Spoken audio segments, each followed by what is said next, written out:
Muy buenos a todos, chicas y chicas. En este video de Genshin Impact voy a avanzar lo que viene siendo el capítulo 3, la historia del... bueno, la historia que hay de Genshin. Lo que voy a hacer este día va a ser avanzar la primera parte hasta donde termine. Ya en otro video voy a continuar la siguiente parte. Ok, cabe aclarar unas cosas antes de que continúe con el video. Lo primero es que todavía no había tocado esto, la misión, y me puse a explorar todo Sumeru antes. Y he conseguido conseguir todos los teleports porque me he puesto a explorar, y con una misión es posible conseguir todos los teleports. Algunos teleports van a estar bajo tierra, pero para poder lograr los teleports que están bajo tierra necesitas exactamente hacer una misión de mundo. Esta misión de mundo es como más o menos general, ya que con ese puedes activar todos los teleports. Como pueden ver, son bastantes. Lo siguiente también es el que he conseguido a Coley en el banner de Sondy que hay ahorita. Y así la tengo de momento. La tengo de momento al 1060, que es lo principal que la tengo de momento. De momento está así, un poco peculiar. Pero más porque la estoy viendo de soporte. Me falta farmearle estos de acá, las florcitas, unos champiñones. Yo igual voy a ir recolectando para subirla. De arma de momento le estoy dejando a la Uno de los Vientos, que es el festival de Monster. Artefactos tengo el nuevo set. Este set y este de acá, y el otro que es este de acá, son de la nueva región de Sumeru. Pero el momento estoy farmeando estos dos para dárselo a Colei el nuevo, el otro para Kikin. Y los talentos de momento lo tengo todo el 4. Ahora con respecto de este equipo, he estado haciendo pruebas usando a Colei y se me hizo más fácil usar este equipo que King, Dilu y Bárbara. Estuve viendo cómo funcionaban las reuniones y sí están bastante buenas, la verdad. Ok, los siguientes que voy a ir a avanzar esta historia son mi equipo principal, ya que ya mucho que no estoy avanzando con el equipo principal, aunque ya está bastante destructivo, la verdad. Y también hicieron algunos cambios en esta versión con esto de la interfaz de los cuando vas a crear equipos.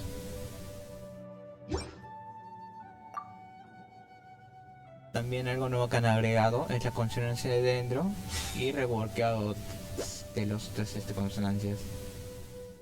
Por ejemplo, ahora el del doble hidro, aparte de reducir los efectos del piro, ahora da un 25% más de vida máxima, que está bastante bien. Lo siguiente sería acá, en doble electro, se agregaron las dos reacciones nuevas, bueno, mejor dicho, tres reacciones nuevas relacionadas con Dendro. Sería electro con Dendro, estas dos, y supuestamente viene siendo el de hidrodendro, y después ya con electricidad se saca sobre el florecimiento. Aquí está el doble dendro. Es decir, es bastante interesante, de cada maestría. Y esto de momento sería todo lo nuevo que han cambiado respecto a las consonancias. Bien, ahora, sin nada más que decir, voy a empezar con la historia y vamos hasta donde llegue, va a ser hasta donde él termine. Y voy a estar con este equipo para avanzar con la historia. Ya tiempo que no lo uso. Siempre estaba yendo con otro equipo. Bueno, ahora sí, comencemos.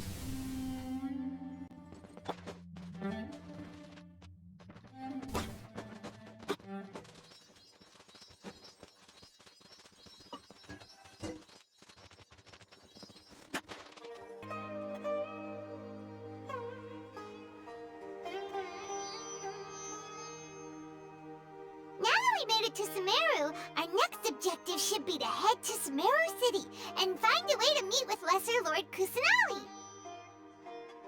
And speaking of Lesser Lord Kusanali, even though we haven't heard too much about her, she doesn't seem to be the same deity who abducted your sister. But even so, people call Sumeru the Nation of Wisdom, you know. If we can get a chance to meet the God of Wisdom, maybe she can give us some useful information. But, Paimon doesn't know the way to Sumeru City. Maybe we can climb up to that spot with the statue of the Seven on it. That'll give us a way better view of things. Even if we can't see exactly where the city is, at least we'll be able to check for some smaller settlements nearby.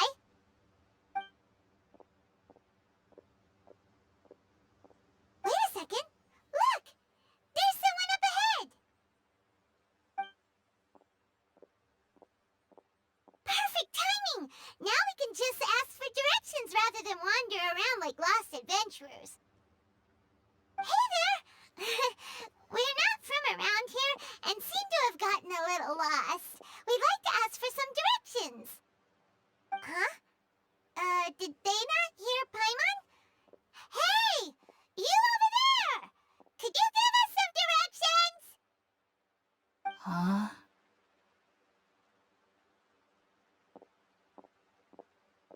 What's going on here? There's no way she could have missed that. Wait! Could she be ignoring us? How dare she?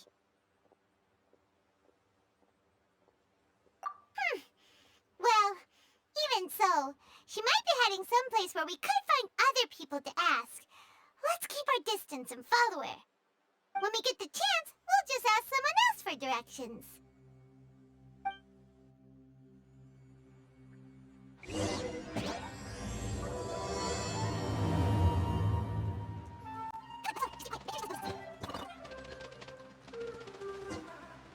Huh? She just walked near that small waterfall and then suddenly vanished. Let's go take a closer look.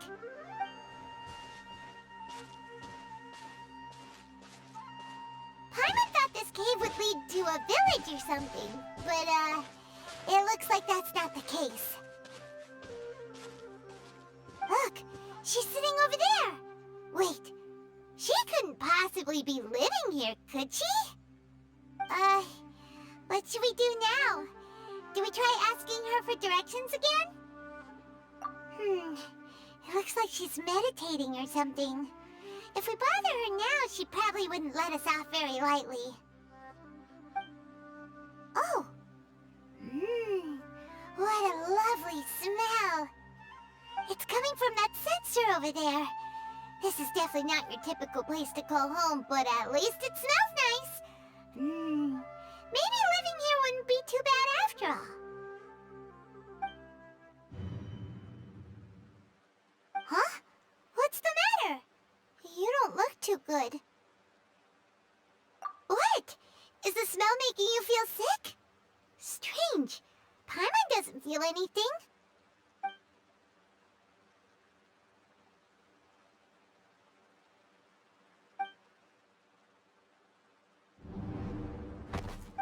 What's happening? Traveler? This is no time for a nap. Oh, come on, wake up.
relax. Believe me, Master is extremely knowledgeable. If he says that he's going to be alright, then there's absolutely nothing to worry about. Oh, are you awake now? Oh, thank goodness! Traveler, you're finally awake! Well, we're at... Good question. Where are we? Hyman was in such a panic when you passed out that she even forgot to ask what place this is. This is Gandharvaville. It was originally built by scholars from Sumeru as a place to rest in the rainforest. Now it's mainly used by the forest rangers as a base of operations. My name is Kale. I'm a trainee forest ranger. My master and I found you passed out during our patrol, so we brought you here. Oh, no thanks are necessary. I didn't do anything really. By the way, how are you feeling now? Any discomfort? Oh, that's Master's herbal medicine you're tasting. He gave you some while you were unconscious. Before I forget, Master mentioned you should take more medicine once you wake up.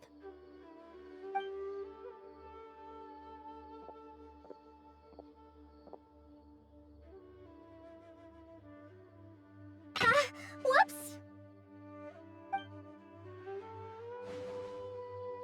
Kale, what's the matter? Were you trying to retrieve the medicine? As I've already told you, you must be careful with these. All right, I'll get it for you once I'm finished here. Sorry, Master. Now, the guide to Avidya Forest's edible fungi is clearly posted on our bulletin board. But if Farbode forgets which mushrooms to avoid one more time, I'll have no choice but to leave the guide somewhere a little more visible. Like right smack on his forehead so others can remind him to be careful. Right? This is the second time he's come down with food poisoning this month. I'll be sure to give him a good talking to. Yes, please do. If, on the off chance, Farbode simply enjoys having little imaginary fairies dance before his eyes, then we'll just let him be. But the next time he requires any of our medicine, be sure to charge him accordingly.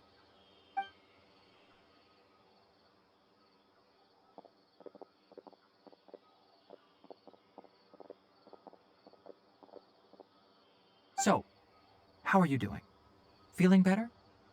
Oh, this is my master, Forest Watcher Tainari. He's chief officer over all the rangers here in Gandharvaville. I already informed Paimon about the reason you fell unconscious earlier. But now that you're awake, let me explain it for you as well. It is common practice for Sumeru scholars of certain darshans to dedicate themselves to training and meditation in isolated areas, particularly the nearby forests.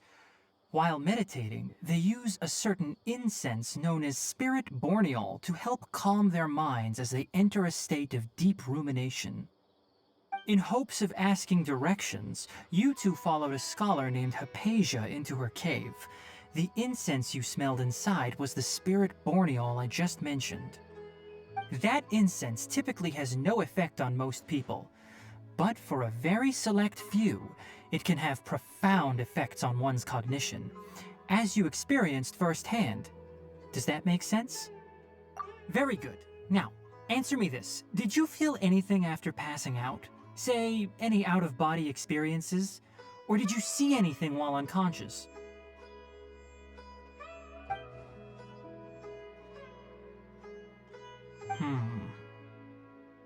Kale, let the others know to stop bringing their patrol logs here for now. Huh? Why? Because these two will be staying here for the next few days. They can have my room and I'll bunk with Amir. Now get a move on and be sure to do as I've said. Yes, Master Tainari.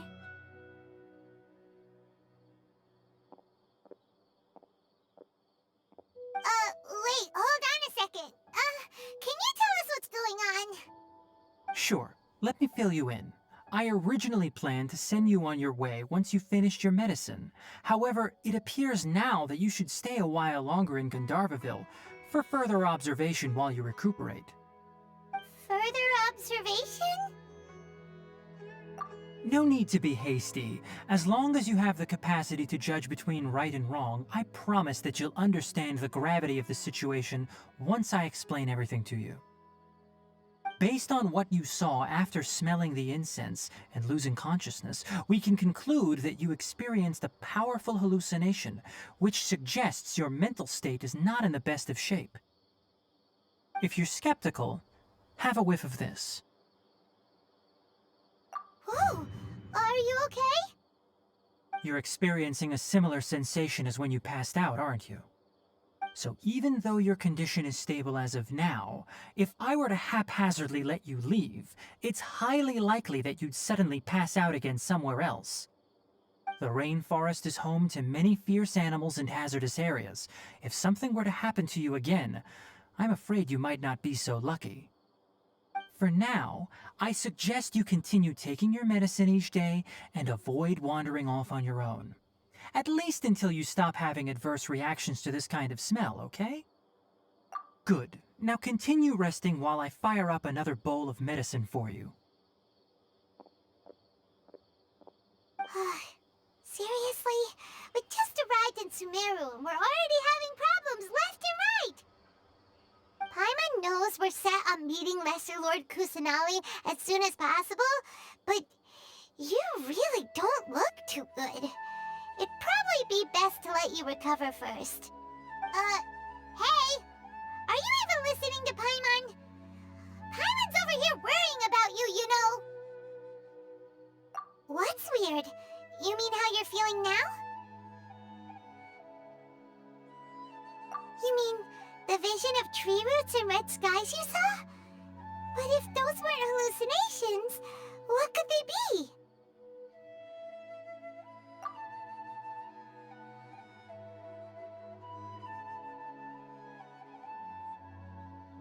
Well, considering how unique you are, Paimon trusts your judgment here. But why didn't you say anything about it to Tighnari? If he misjudged your condition, then there's a chance you could get worse, right? Huh? You mean that Tighnari already knows that what you saw weren't hallucinations? But if that's the case, why would he try to hide that from us? Oh, Paimon gets it now. That explains why you were so quiet earlier. Well, that settles it then. We'll stay here to rest up and figure out what's going on with your hallucinations. But it seems like asking Tighnari might not be an option anymore. What do you think we should do? Good idea. Kale's pretty friendly. We can ask her tomorrow about what she knows regarding the Dendro Archon and customs in Sumeru.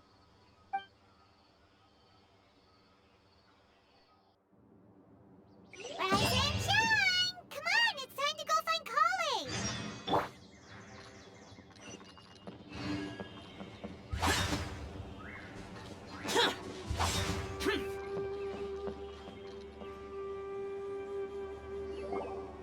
All right, next let's see your right hand. Yes, not bad. But please remember that you still need to be careful. Understand? Yes, I will. By the way, Master, I still haven't received the patrol route for today. Look, Kale, today's patrol will be a long one, so you won't be coming along this time. Besides, there's a chance we may encounter... well, you understand. But I have a vision too! Am I useless to everyone now? Don't talk like that, Kale. This is not something you need to be worrying about right now. Ah, there you are. Feeling any better? Yeah, since we'll be staying here for now, we thought we might as well try lending a hand around here. Seems you're not the type to sit back and take it easy for a while, huh? In that case, perhaps Kale could take you two for a patrol south of Gandharvaville for the day. And if you're feeling up to it, you can be responsible for cleaning the Statue of the Seven. Tighnari, we're ready to head out. Roger, I'll be right there. All right, we'll be heading into the forest now. I'll leave any further details to Kale. Yes, you can count on me. So, Kale, what exactly are we going to be doing today? Tighnari mentioned cleaning the statue just now, but, that doesn't really sound like the job for a ranger.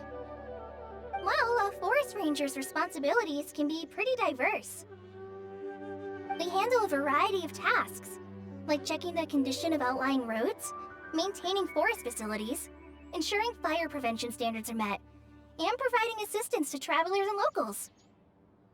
As for Master, well, he has to handle more dangerous areas of the rainforest. Today we can perform routine checks on the pathway lamps as we make our way to the Statue of the Seven. Paimon, traveler, this way! You can leave the task of checking the lamps to me. In the meantime, you two can keep an eye out for anything unusual. Nothing wrong with these two lamps. Let's move to the next ones. Oh, this lamp seems to be getting a little wobbly. Let me make a note of it. No problems with this lamp. Good. The Statue of the Seven is up on top of that large rock formation. You must have seen it when you came down this road before. It's pretty high up there, isn't it? Don't worry. If you're afraid you can't make it up there, I'm sure Master wouldn't mind if you don't clean the statue. Oh? I guess I'll leave it up to you then. There's not much footing once you reach the statue, so be careful up there. Paimon will fly up with you and help you with those hard-to-reach areas. By the way, Kale, do you know anything about the Dendro Archon? That depends. Are you referring to Greater Lord Rukkhadevata or Lesser Lord Kusanali? Huh? Greater Lord Rukkhadevata? Oh, is that the name of the former Dendro Archon? Uh-huh. Greater Lord Rukkhadevata was Sumeru's first Dendro Archon. She created the rainforest as well as the wall of Samiel around the desert. Her works provided a means of peaceful living for everyone. To the people of Sumeru, she's not only a symbol of wisdom, but also of power and kindness. Unfortunately, she disappeared in a great calamity that occurred a few hundred years ago. According to what Master has told me, the sages later found the newly born Dendro Archon and whisked her back to Sumeru.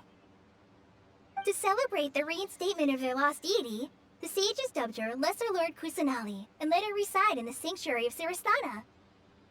Uh-huh. Then what happened? Well, and then... I'm not too sure what happened, to be honest. Huh? You're not too sure? But aren't you from Sumeru? Yeah, I'm from Sumeru. But... Maybe it's difficult to discuss this topic with strangers. If that's the case, then don't worry, we understand. No, it's not that. I'm not trying to hide something from you. Besides, I don't consider you two strangers. Anyway, you two know Amber, right? Wait, Amber? You mean... Yes, that's her. I once lived in Mondstadt for a while, and she helped me a lot during that time. You could even say that she helped me become a new person.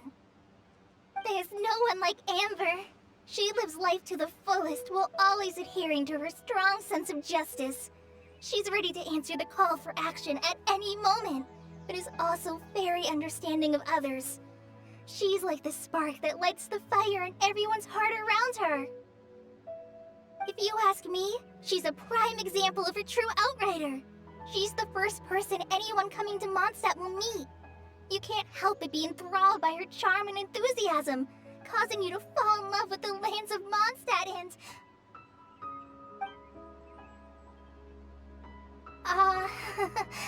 sorry.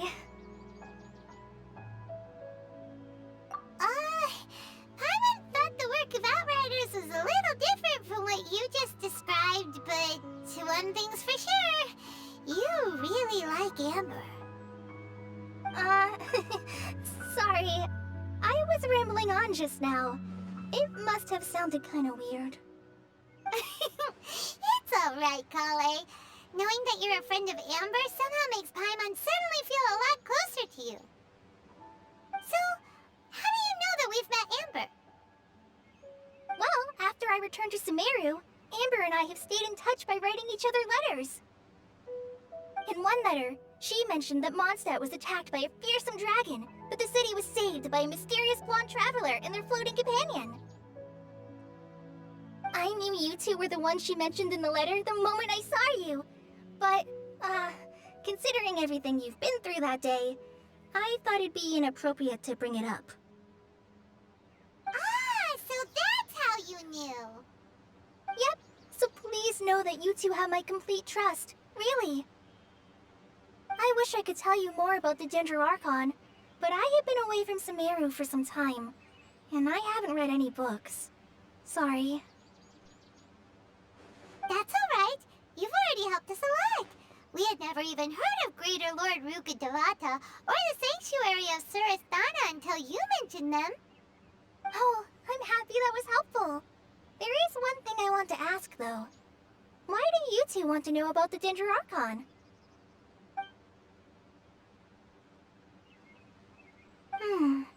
So that's why you're here.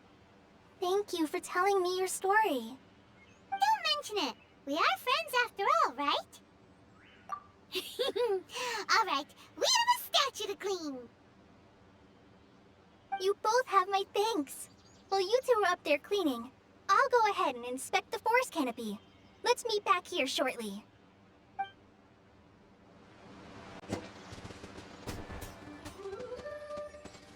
Huh. Now that Paimon looks at it, the deity that's carved on the statue is kinda small.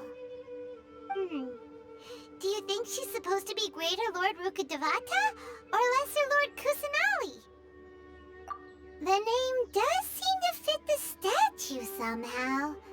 Well, anyway, we'll have to figure that out later. Let's get started on cleaning the statue. Paimon will fly up and take care of the top, and you clean everything below.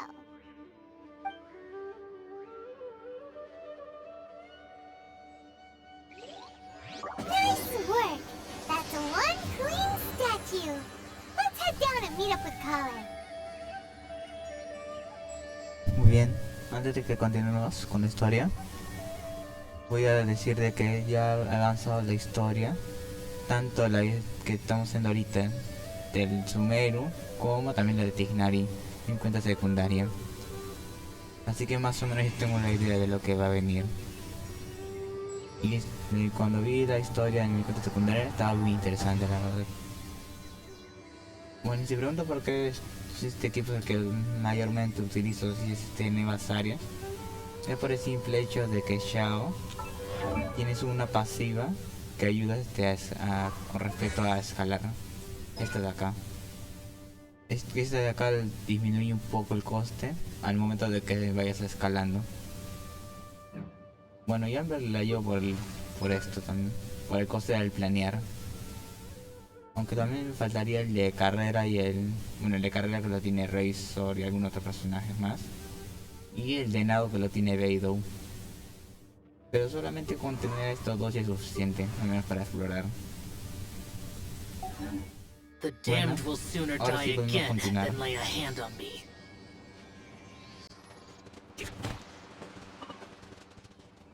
Kale, we're back!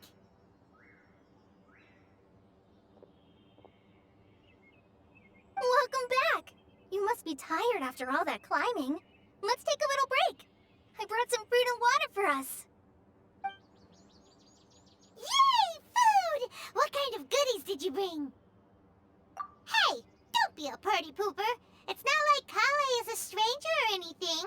Besides, the best way to compliment a chef is to show passion for their food. Xiangling taught Paimon that.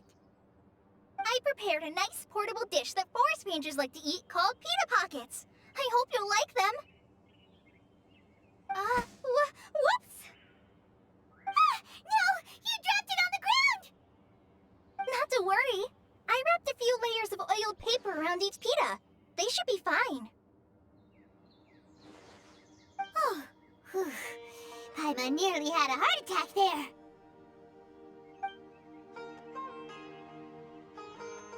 Those pitas are amazing! You're quite the cook, Kale. Thank goodness you wrapped them in paper. Paimon wouldn't have been able to sleep at night knowing something so tasty had been wasted.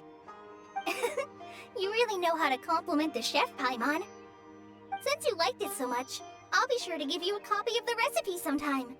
I'll even include all my personal cooking pointers, so you'll be making your own pita pockets in no time. Yay! Thanks, Kale! It's hard to believe someone as diligent as you could have clumsy moments too. Oh, I guess it happens from time to time. So, Kale, don't you think that Tainari's a little too strict with you? He won't let you touch anything without his permission. Paimon knocks stuff over all the time flying around the Traveler, but he's never said anything. Everyone has their clumsy moments.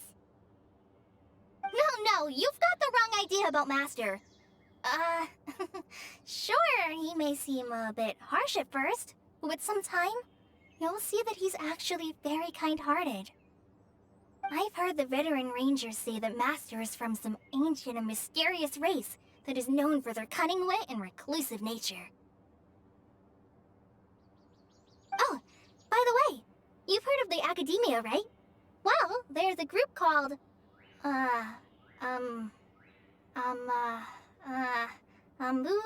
something? Well, anyway, because Master does a lot of research on plants, sages from the Academia have written him many times, inviting him to take up an official position there. But Master declines their offers every time, saying, Sumeru City is too noisy. It'd be bad for my ears. Seems you already know him well. Anyway, I'm sure the sages were not happy about his responses. Master could obviously have a bright future in the Academia, but he insists on sticking to the path of a forest watcher. Every day he helps the locals of the forest and passes on his extensive knowledge to trainees like me. In fact, Master's the one who taught me how to make pita pockets. Really? Paimon would have never guessed that.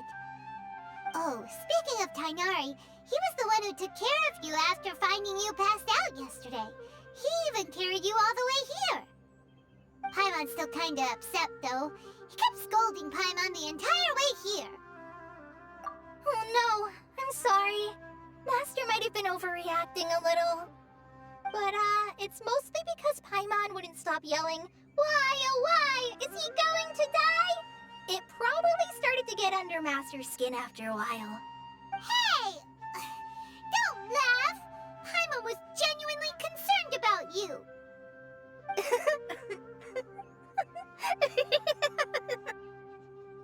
Hey! Now even Kali's starting to laugh. Ugh, that's it! Paimon won't forget this! It's time for some Paimonial wrath! No! Don't touch me!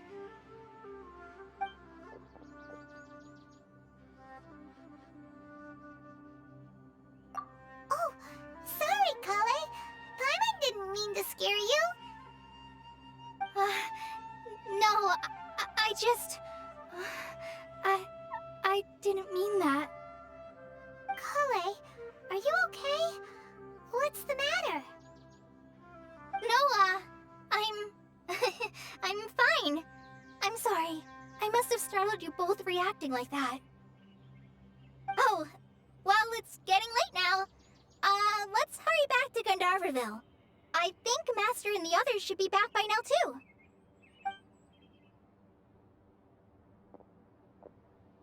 Huh?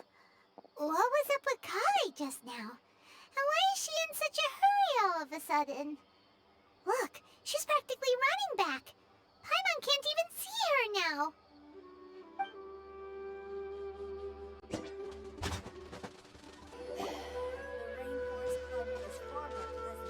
Ah, Traveler, you've returned. Yep, we're back.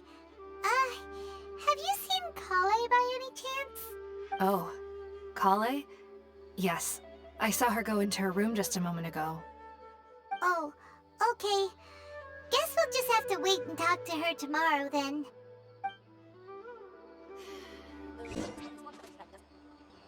Ok, voy a hablar un poquito acerca de Coley, que por lo que yo entiendo, hay como si un manga de Genshin Impact. Y en ese manga supuestamente está lo que viene siendo la historia de Colei. Un poquito, porque por ahorita no tenemos bueno, acá en el juego no está la historia de Colei. Pero en el manga que hay de Genshin, bueno, que de momento no he visto cómo es. Pero parece que es interesante, porque muestra un poco cosas distintas a lo que es en realidad de Genshin, con respecto a algunos personajes. También muestra algunas historias de algunos personajes. Reduced to just Por standing ejemplo, el de around. Dilu, How absurd. un poco de Jin. Algunas cosas como habilidades, otras distintas a las que tenemos con Kaeya. Algunas también con Amber y un montón de cosas. Bueno, de momento como quisiera ver eso del manga, pero probablemente en un futuro voy a ver el manga y ver lo que supuestamente la historia que ha tenido Colei en el pasado. Bueno, ahora sí vamos a continuar con la historia.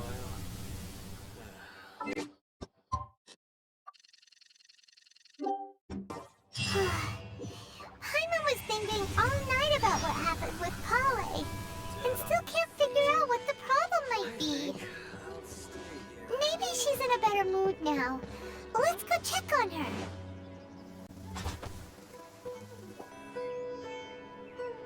Ah, it's you two. I was just about to go look for you. Huh? Kainari? What are you doing here? Where's Kale? I came to check on Kale's condition. To put it simply, she's not well. You mean she's sick? How could she be... Oh, wait a minute. Could it be because of what Paimon did yesterday? No need to worry. Something as small as you could never harm her. This sickness is something that Kale has been dealing with for some time. Kale has been more excited than usual since you two arrived. A little too much so, to be honest. She hasn't remembered to take care of herself. I suppose it's understandable, though. She hasn't been around anyone she considered a friend for some time now. It must have been refreshing for her to have you two here. So, Kainari, what's really wrong with Kale? Let's take this conversation elsewhere. Kale just fell asleep after taking her medicine. She needs some peace and quiet.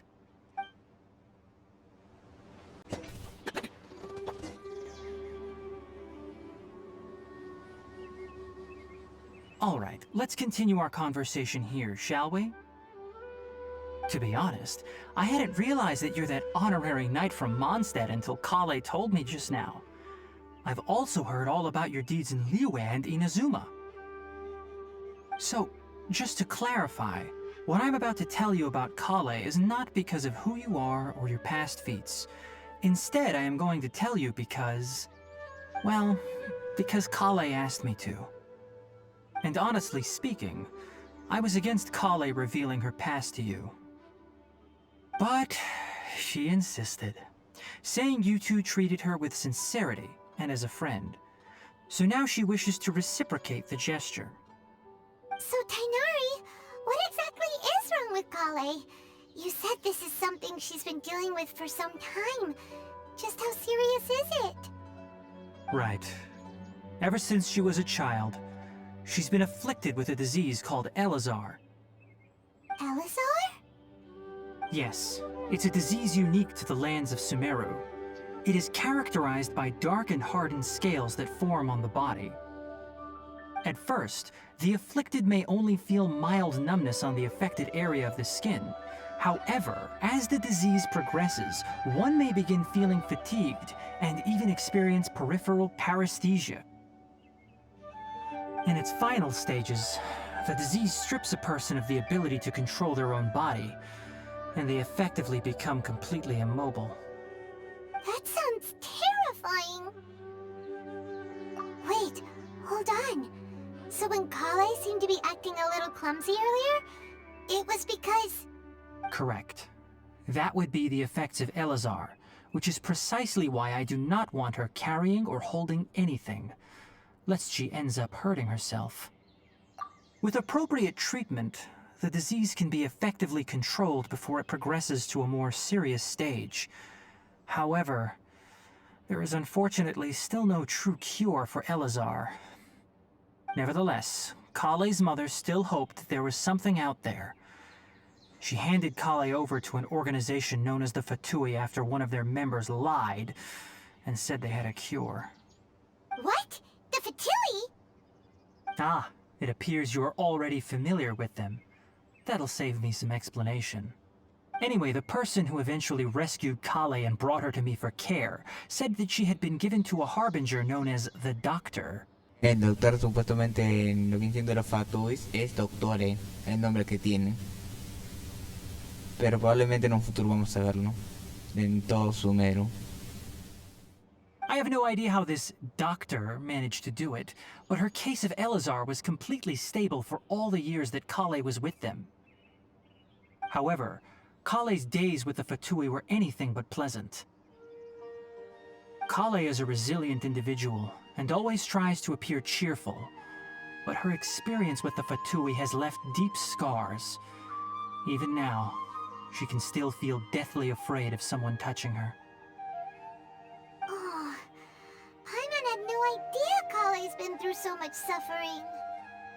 Oh, by the way, Paimon, Kale wanted me to tell you that she's sorry for scaring you yesterday. She also wanted both of you to know that she's sorry for hiding her illness. She doesn't need to apologize. None of this is her fault at all. Well said. I hope you'll get a chance to tell her that in person the next time you see her. Kale once thought that it would be impossible for her to have any real friendships. I trust that you two will never let my trainee experience such emotional pain again. Don't worry, Tainari. We'll take good care of her. Well, it's not too serious at this point. She overexerted herself the last couple of days, which is what led to her breakdown this time. As long as she has taken her medicine and gets plenty of rest, she should get better. Though, I must admit that Kale's condition was much more stable when she first arrived here in Gandharvaville. She was interested in the work of the forest rangers the moment she saw us. I could see that she was serious about learning, so I felt compelled to ask her to join us. Her stamina has gotten much worse recently. Though a moderate amount of physical exercise is always necessary, I'm afraid the long-distance patrols are a little too much for her now. All right, now that I've told you about Kale's past, I think I'll head into the rainforest to find some ingredients needed for her medicine. I'll see you two later. Yeah, we'd like to do something to help Kale too. All right, but I must warn you two. The rainforest is a dangerous place, especially for someone who's still recovering like the Traveler. You must follow closely and listen to every instruction. No problemo. Let's go then. We'll be looking for a plant known as Lunar Lotus. It's often used to help those afflicted with Elazar recover their energy. Hey, Tainari? Where exactly are we going to find this plant? Lunar Lotus can be found all over the rainforest, but it often grows right here around Gandharvaville. Given the name, it sounds like we should be looking for it in the water. You are correct. Lunar Lotus grows in the water.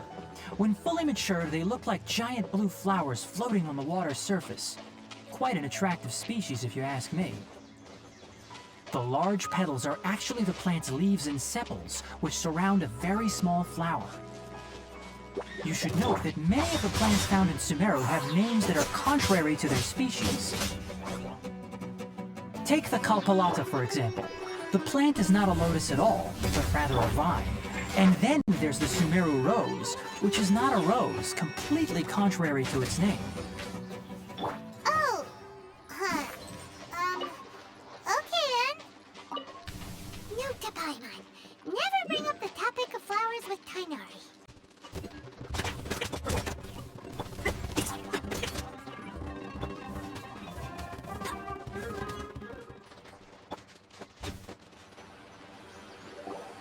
There should be lunar lotuses growing somewhere in this area. Let's split up and begin searching. If you could manage to gather 4 of them, that would be sufficient. We'll rendezvous here once you've gathered the needed amount.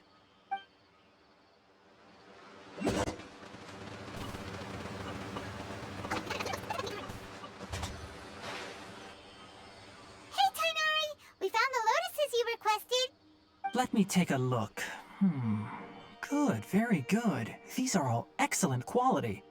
I'm quite glad you two came along. Your exploration experience helped save me a lot of time here. It seems we even have enough time to stock up on some other things I need. Hey, Tainari! Oh, Tainari, someone's calling your name. They're dressed like a forest ranger. Ah yes, that's Amir and the others. But didn't they just set off not too long ago? What are they doing back so early? Let's go find out what's going on.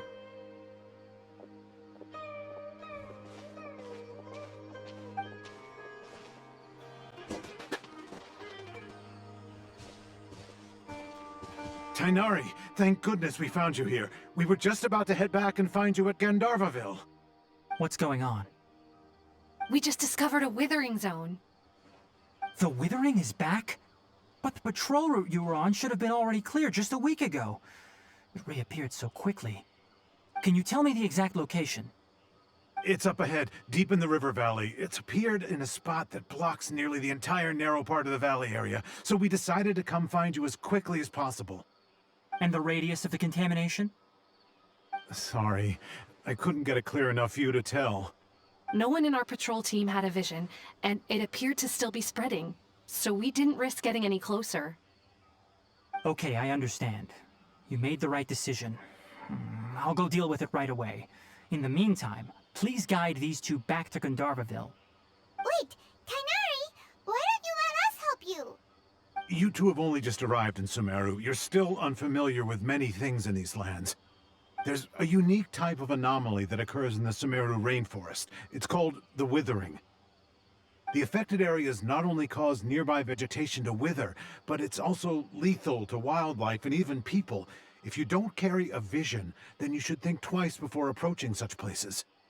Yes, Amir is absolutely right. I wasn't kidding when I said the rainforest is a dangerous place. As Amir said, only someone with a vision, that is, the power to manipulate elements, will be able to resist the Withering's corrosive effects for a time. That's right.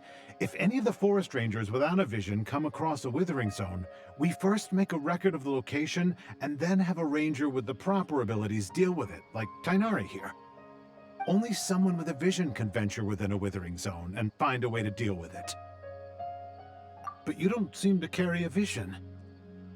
Don't worry, he may not have a vision, but he's a real pro at using the power of the elements. Don't sweat it. We've helped others deal with similar situations before. Wait, you've met other forest rangers before? I was planning to properly show you both how to identify the Withering before you left Gandharvaville. Anyway, since you two are experienced adventurers, come with me. I'm sure you'll both be able to help.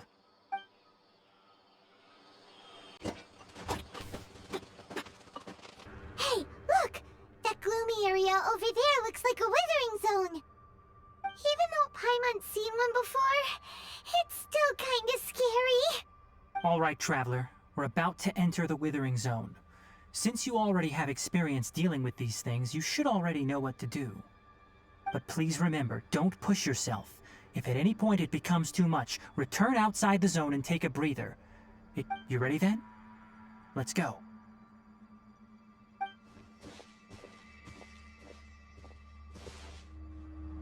First, we must locate any branches sustaining the Withering Zone.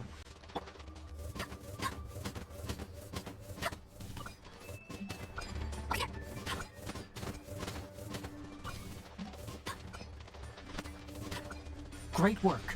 Now that all the branches have been cleared, we'll need to take care of the tumor. Now, destroy the tumors of the Withering. We did it! Everything's returning to normal now! Yes, thanks to you two. We were able to quickly restore this area back to normal. Tainari? You make it sound like we did well, but why does Paimon have the feeling you're worried about something? It's that obvious, huh? Alright, it's like this. Recently, the rate at which the Withering Zone appears has been increasing. Even though we were able to quickly clear that Withering Zone, it won't be long before another one appears. If that simply meant more work for me, then that wouldn't be an issue. But it's far more severe than that. the withering is leaving lasting effects on the rainforest itself. For instance, even though we cleared out the withering zone, many of the plants that were affected will not recover. This presents a crisis for the ecosystem itself. Many plants in the rainforest are already in decline, directly impacting the wildlife that depends on those plants. And most disturbingly, as the appearances of withering zones have started to increase, Kale's case of Elazar has also become more serious. Huh? Well, why's that? I'm still not sure of the exact reason. However, I've received word from acquaintances at the academia that similar cases are being reported for patients with other conditions. No, none that we know of. The withering has been recorded in Sumeru for millennia. It's said that it originates from the depths of the world. By the way, have you heard of Irminsul before? Irminsul is a tree located deep beneath the surface. Although it isn't like any tree we know in a biological sense, you can basically think of it as a large tree that grows downwards rather than upwards. I'm sure you've heard of ley lines, right? They're like the roots of Irminsul, spreading and extending from a massive cavern deep underground all the way up to the surface.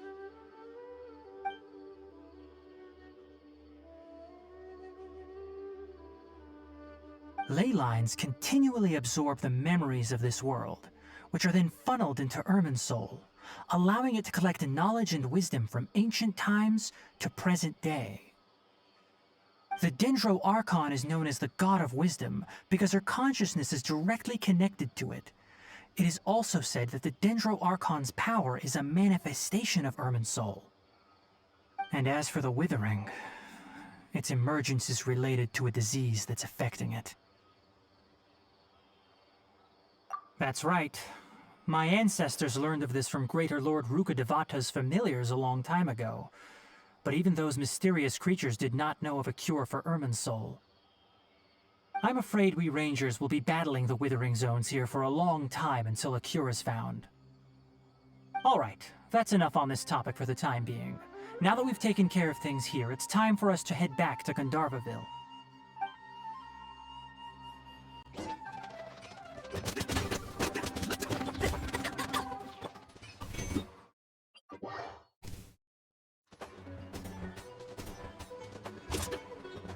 Oh, Tainari, you all made it back. How did it go? The Withering Zone you reported has been taken care of. No need to worry. Huh. Wait, is that? Oh no, Hypatia!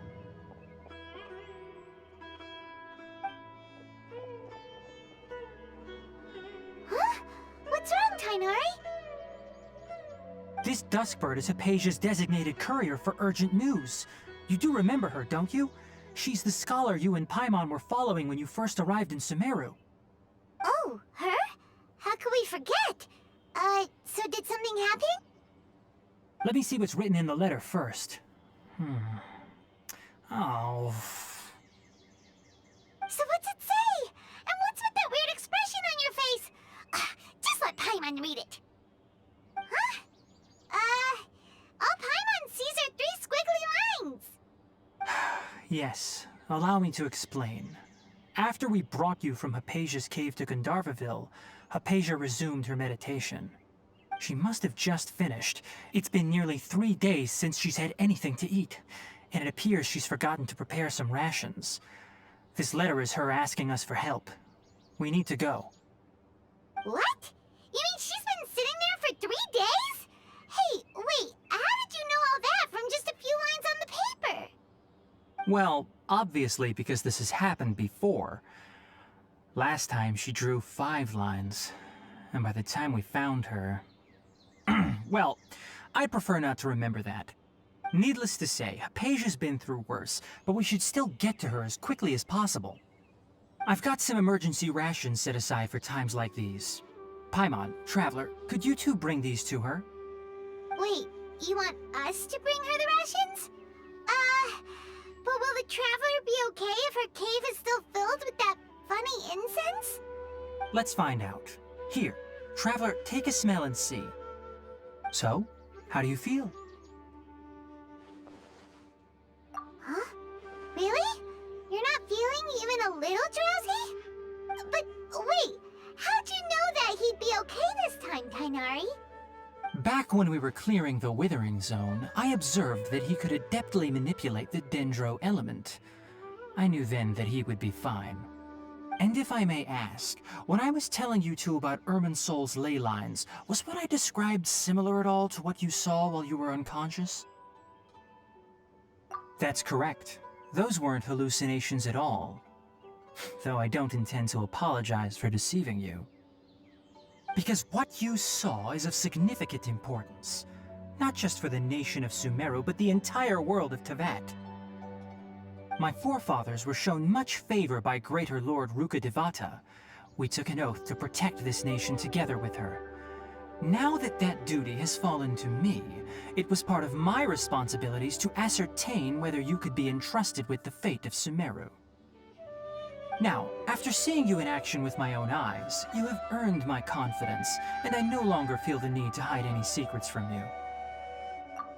When you passed out, your consciousness had connected directly with Irminsul. What you witnessed were actually real memories contained within Irminsul itself. I could try to tell you more, but it would be better if you went to ask Hypatia instead.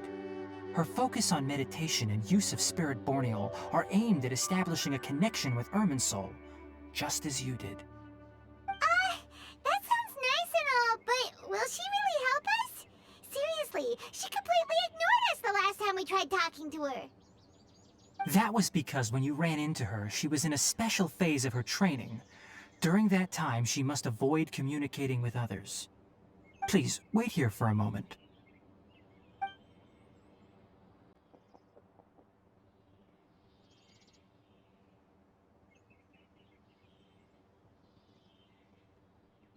Here, take these. It's a meal I packed for Hypatia, as well as some other ingredients. I'm sure it'll come in handy. Also, here's a letter that I would like you to give to her. Just show it to her and she'll answer any questions you may have. No, I should be the one thanking you. You've both been a great help these last few days. Aisha should still be in the cave. Let's go inside and see how she's doing.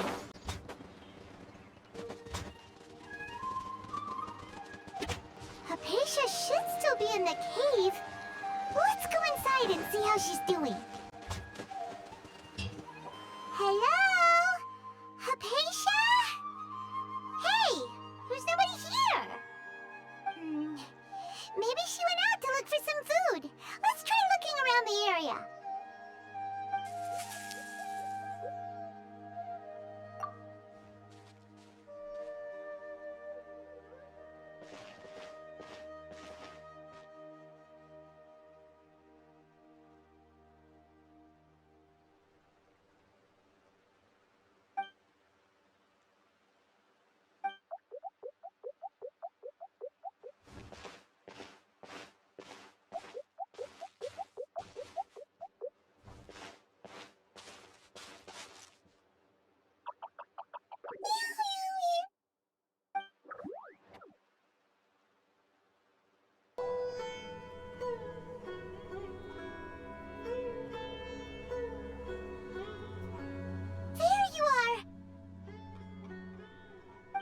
Hypatia, are you alright?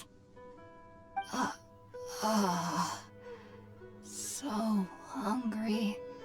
There's no way we can get her to eat in her current condition. Let's try finding some water first. Huh? Wait, why does it look super foggy outside all of a sudden? Anyway, let's go look around.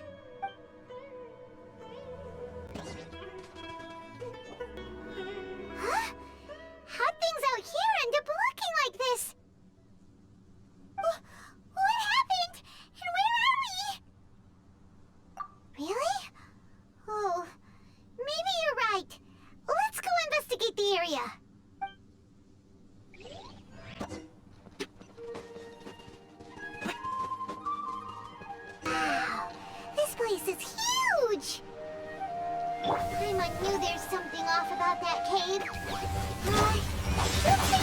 get over there and have a closer look. Who knows? Maybe we'll find a lead of some kind.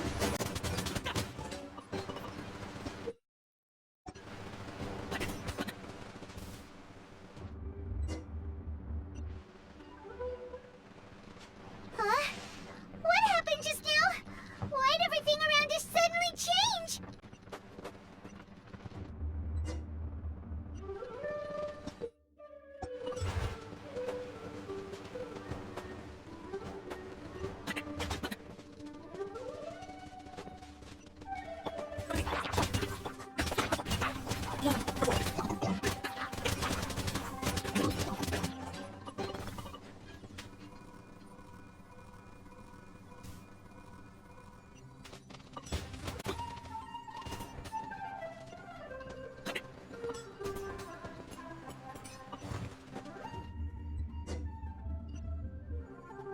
What the Tavat is going on here? This place is getting weirder by the minute. Hey, what's the matter? You don't look so good.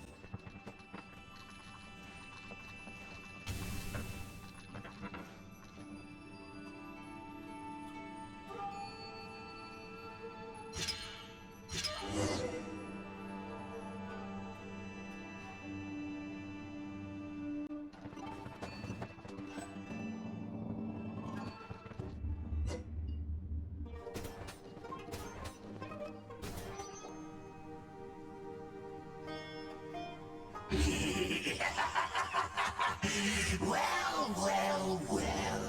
Looks like we meet again, traveler. The Abyss Herald! What are you planning to do in this strange place? Strange place. Plotting. You needn't worry about such things. They don't concern you.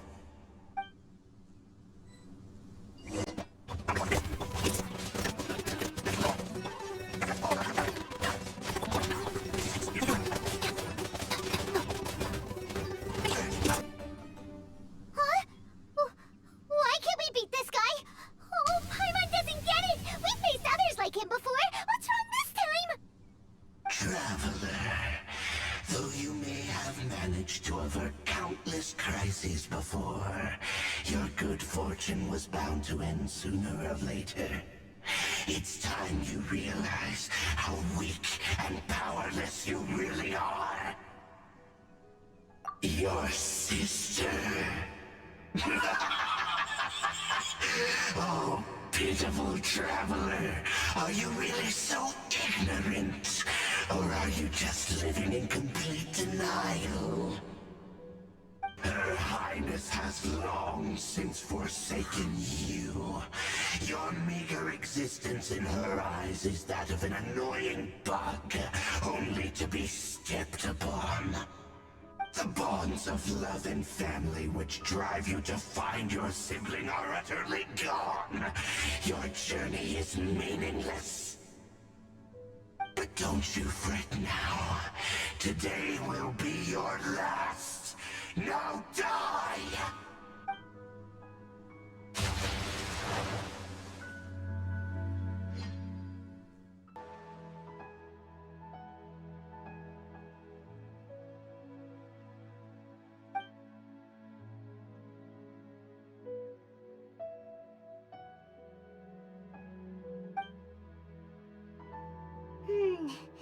What do we do? We haven't seen Hypatia anywhere out here. Oh, there she is! Quick, let's see how she's doing. Ah, so sweet. Mm. Well, the good news is that she's still conscious. Hey, why'd you drop her food on the floor like that? Oh, guess that makes sense. She does look kind of rough at the moment. Anyways, we can talk about this later. We better make sure she's alright first.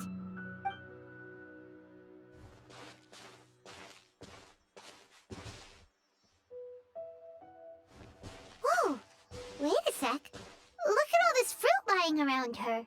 We can put that to good use.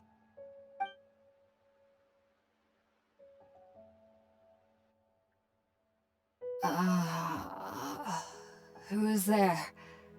Tainari, is that you? Ah!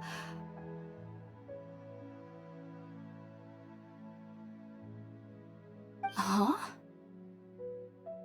It's okay. You can relax, Hypatia. Tainari sent us here to bring you some food and water. Here, we have a letter that he asked us to give you.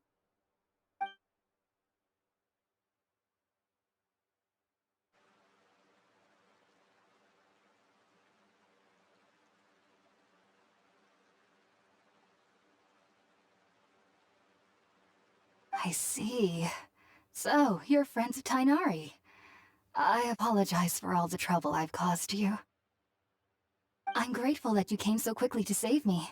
You even brought all this fruit. Well, actually, we didn't bring the fruit. It was already here when we arrived. We were kind of wondering about that, actually. When we found you here, there was all this fruit lying around and even some juice dripping from your lips. How did you end up like this anyway? Oh, really?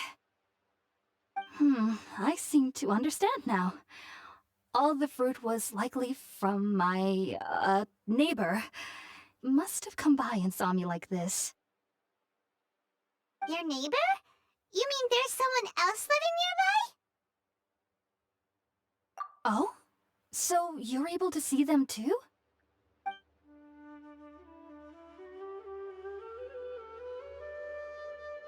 Wait, hold on a second, Traveler. You say that before we arrived, you saw some mysterious creature and suddenly had a strange dream? Isn't that a little too crazy to believe? No, I actually do believe what the Traveler is saying. I myself had a similar experience once before and ended up scaring my timid little neighbor here. You needn't worry. They mean you no harm. They only dragged you into the dream because they hoped to buy themselves a little time in order to scurry away. So, Hypatia, just what kind of creature is your neighbor exactly? I'm not sure what it's called, to be honest. But I do know that they have some sort of deeper connection with the Dendro Archon. I know this because the first time I saw them was also the exact day my consciousness was able to form a connection with Irminsul. Even after I opened my eyes and stopped meditating, my heart was still pounding, and my mind was racing with all the knowledge that I had touched. And at that very moment, I suddenly noticed a small figure at the opening of the cave. In my curiosity, I began to walk over to the creature. They must have already been used to me living in the cave, because they didn't seem to mind me approaching them. They just kept doing whatever they were up to. It wasn't until I crouched down next to them that they suddenly realized that I could see them. Oh! And then? And then I had a dream. By the time I came to, they were nowhere to be seen. I was convinced they'd never show up again. But sure enough, I saw them nearby a few days later. And they weren't alone. I feel like they aren't as afraid of me as the first time I approached them. But I never would have expected them to save me. Yes, no doubt about that. By the way, Tainari mentioned in his letter that you had questions for me regarding Irminsul.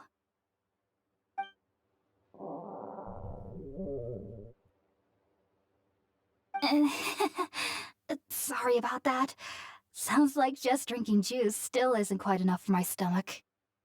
Well, if somebody hadn't dropped the food earlier...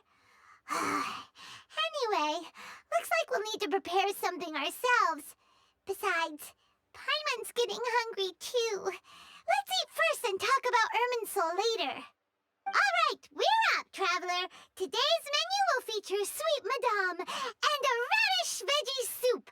You'll love them, Hypatia. They're our specialties after all. Sounds good. I've never tried any dishes from other nations before. I certainly look forward to it. It's been so long since I've had a decent meal, too. To be honest, the last time had to be when Tainari came to visit.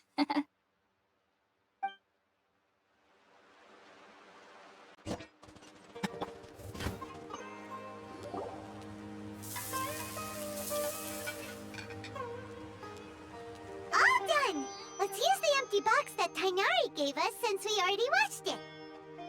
Oh, it smells amazing! And the box is a nice touch, too! Let's go serve this up and start eating with Hypatia!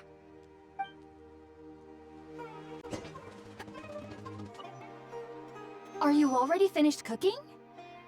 Mmm, smells delectable. I'm truly thankful whenever I can enjoy a proper meal like this. Cooking really isn't my forte.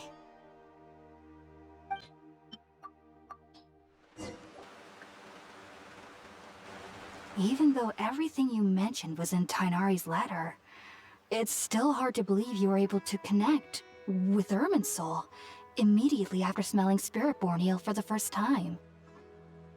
It took me nearly 3 years before I could do so, and everyone at the Academia even lauded me as a genius.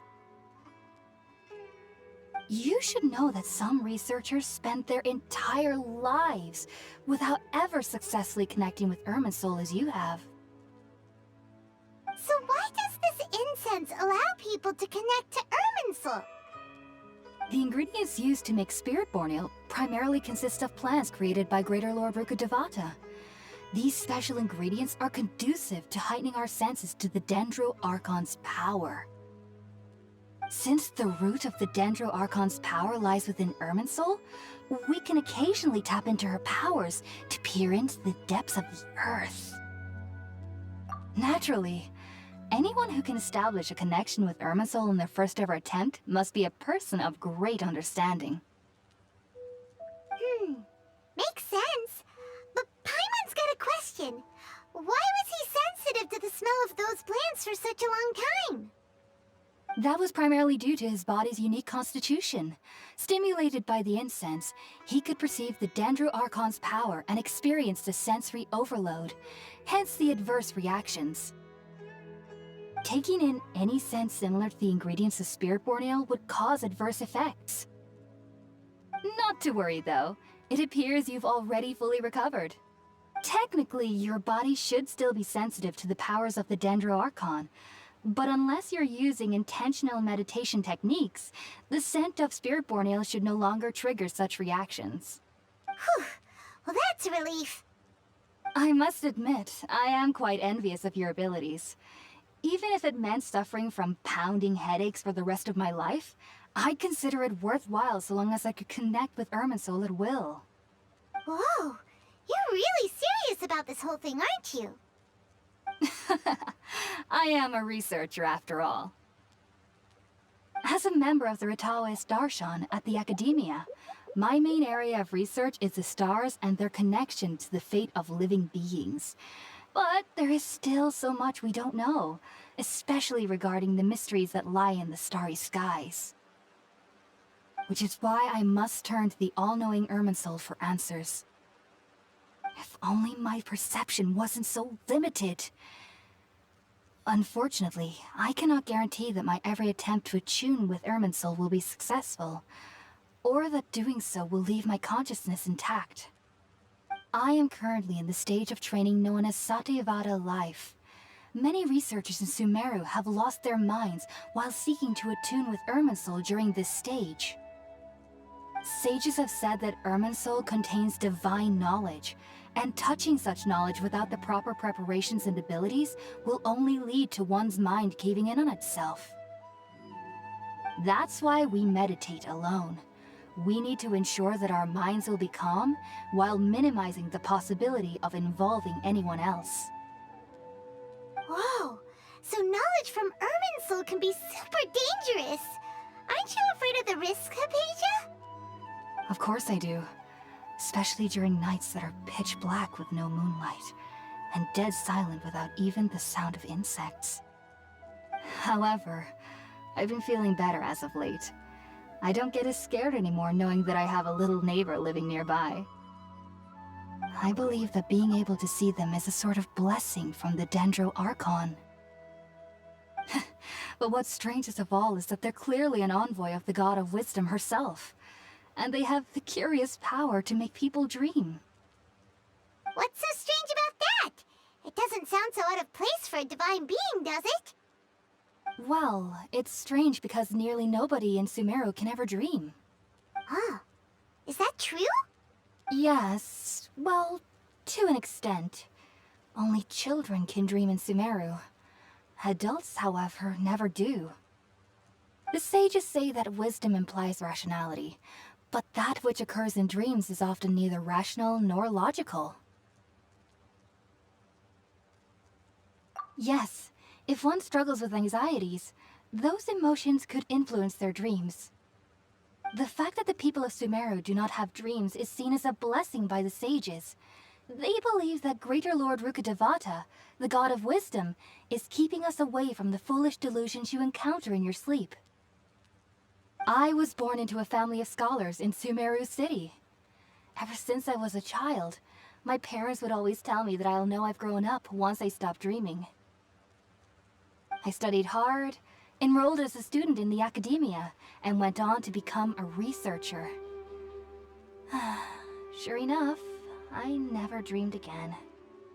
But then, on the day I scared the little Aranara, I suddenly saw a dream again.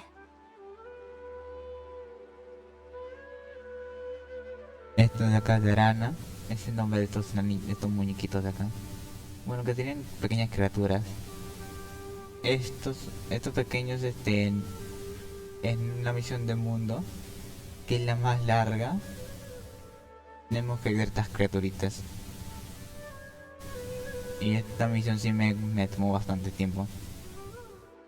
Para completarlo, al menos tratar de terminar de todo lo que traen, porque son bastantes y lados que tienes que ir. Y también gracias a la misión de mundo de estos pequeños, puedes habilitar todos los teleports. It was incredible. Though I don't exactly remember what I saw, I clearly recall the feeling. I suddenly felt like I was a child again. Back then, I was foolish and ignorant as any youth would be, but I was free of fear. Maybe dreaming isn't as bad as we've made it out to be. Just be sure not to speak of this if you travel to Sumeru City. They'll look at you as if you've lost your mind. So, do you have any thoughts about the things he saw when he connected with Irminsul? Sorry. I'm afraid I don't have any answers as of now. All I can say is that what you saw is a memory contained within Irminsul itself. World forget me. What could that possibly mean? If only I could ascend past Satyavada life and begin Paripurna life, I might have some more answers for you. If you two are ever in the area again, please be sure to come and see me. There's no need to be thanking me. You two are my saviors. Besides, I'm already looking forward to tasting some more of your cooking. Now that we know Hypatia is alright and had the chance to ask her some questions, Paimon thinks it's about time to head back to Gandharvaville.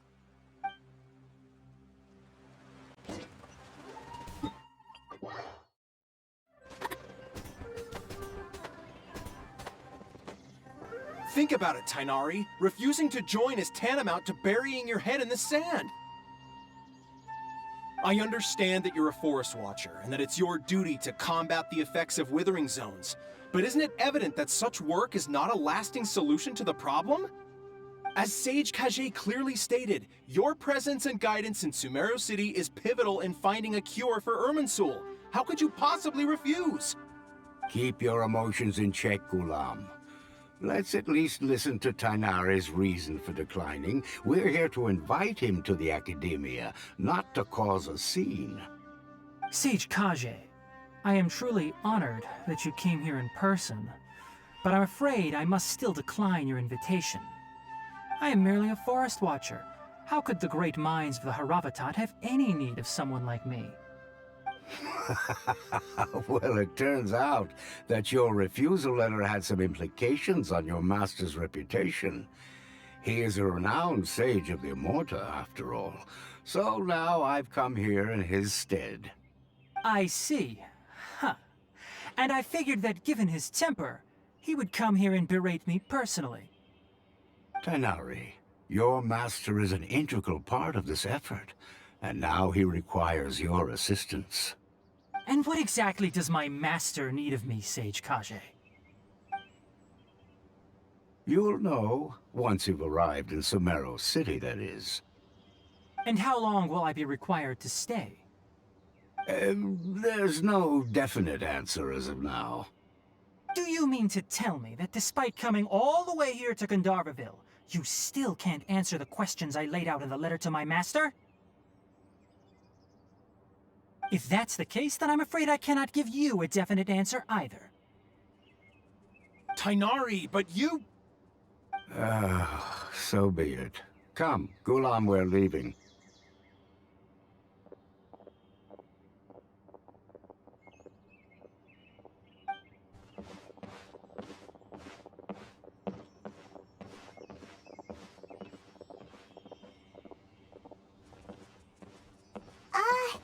Tighnari, what was that all about? It's nothing. Some people from the academia wanted me to go to Sumeru City to assist them with a project, but I had to refuse on account of all my responsibilities here. But all that can wait. How did things go with Hypatia? It was quite the eventful trip, but the main thing is that she's safe and sound. She answered a bunch of questions for us, too. Very good. Now that the traveler has made a full recovery, there shouldn't be any reason for you to tarry here longer. I assume you will be heading to Sumeru City, correct? That's right! We want to meet Lesser Lord Kusanali and ask her for advice. Do you have any idea on how we can find her? Sorry. I'm afraid I don't have any advice for you there. Well, do you at least know anyone we can try asking in Sumeru City? Let me think. My trips to Sumeru City have been fairly short, and most of my acquaintances are researchers. How about this? I'll write you a letter of introduction that you can give to a researcher I know. He's from the Amurta Darshan and is adept at gathering information. Asking him might prove worthwhile. Also, when you enter Sumeru City, you'll probably end up receiving something like this item here. I'm not sure if it will ever come in handy for you, but maybe you can give it a try. Oh? What is it? It's called an Akasha Terminal. It's a tool produced by the Academia that utilizes the legacy of Greater Lord Rukadevata. Some say that this very item is the basis of Sumeru's reputation as the City of Wisdom. Needless to say, this device and its usage fall under the Academia's expertise, so I'll leave it to them to show you how to use it. Great! Next up, Sumeru City! But wait, before that... That's right! Tighnari, we have something important to say to Kale before we leave. Is she doing better now? Yes, she's doing much better. After being confined to her bed all this time, I thought a little walk would do her some good. Last I saw her, she was taking the path towards the North Crossing. She knew you two would be leaving soon, so she must have wanted to see you off. Thanks, Tighnari. All right, let's go! Farewell, and good luck to you both.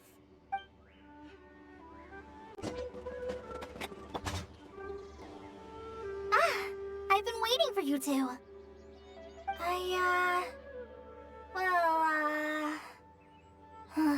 Never mind.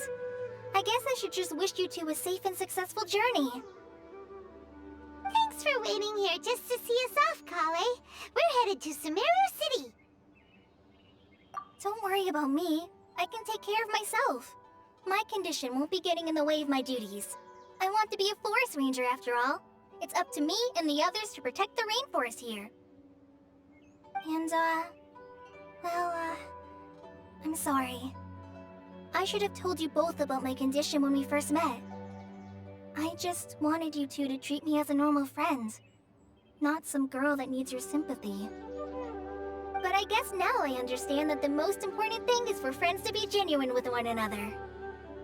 There's no need to apologize, Kale. We should be thanking you for trusting us enough to be your friends and sharing your past with us. We're probably still gonna worry about your condition, but that's because we're friends and we care about you. Thank you. That means a lot. Before you leave, I have something for you. Oh? What is it? It's my recipe for pita pockets. I told you that I'd give you a copy, remember? My handwriting is a little, messy, so please don't laugh. Yay! Thanks, Kale. Now we can eat those scrumptious little pitas whenever and wherever we like. I hope that whenever you eat them, you'll both remember your time here in Gandharvaville. Well then, I, trainee Forest Ranger Kale, bid you both farewell. Please visit Gandharvaville again. The Rangers will always be ready to assist you here.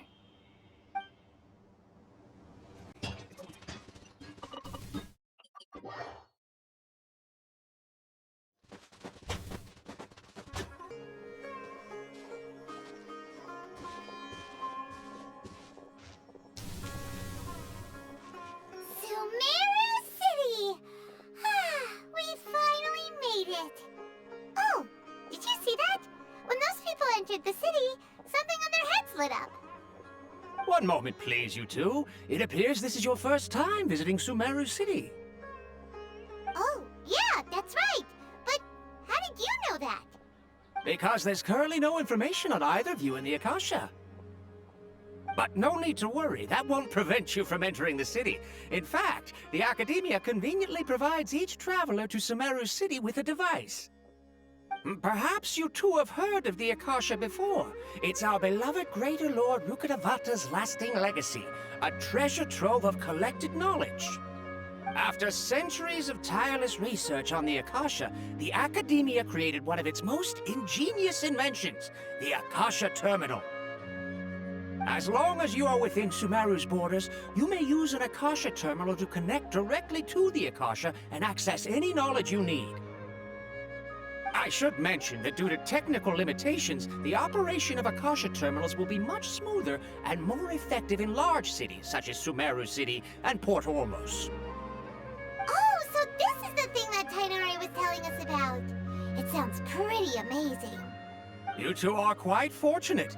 Until recently, it was standard practice to only issue Akasha terminals to outlanders who spent an extended amount of time in Sumeru. However, this policy was recently changed, and now all travelers are issued one upon arrival. Here are your Akasha terminals. Please handle them with care. It kinda looks like a leaf. To activate it, simply hold it in your hand and say the following phrase to yourself. May the mighty God bless us with their voice of wisdom.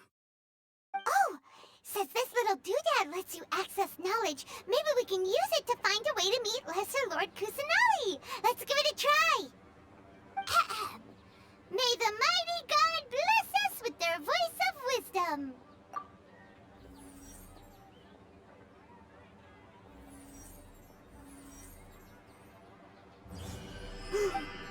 Whoa! Just now, something clicked, and Paimon suddenly knew how to use this thing.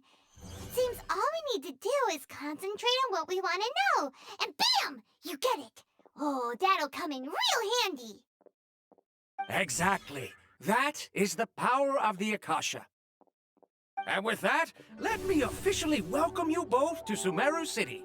May the wisdom of the Dendro Archon always be your guide.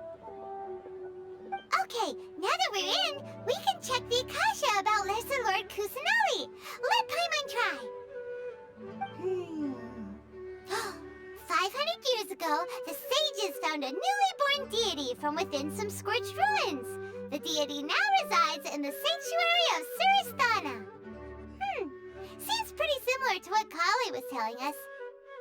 Okay, next, let's concentrate on asking how to meet her.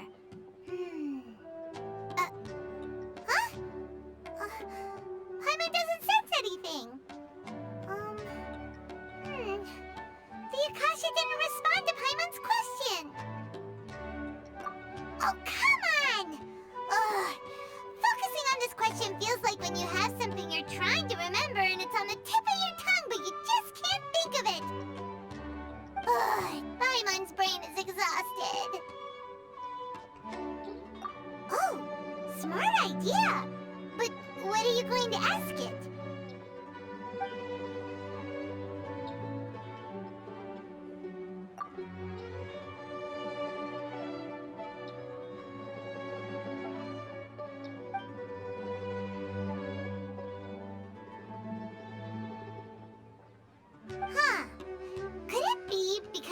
Outlanders, and we've only just arrived in Sumeru?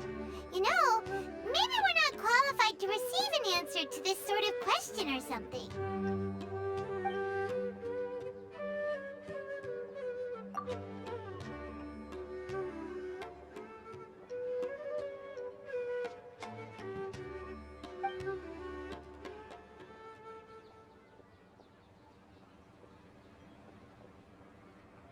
Uh-oh. Paimon's getting all teary-eyed all of a sudden. It feels like the people of Sumeru really miss their Archon.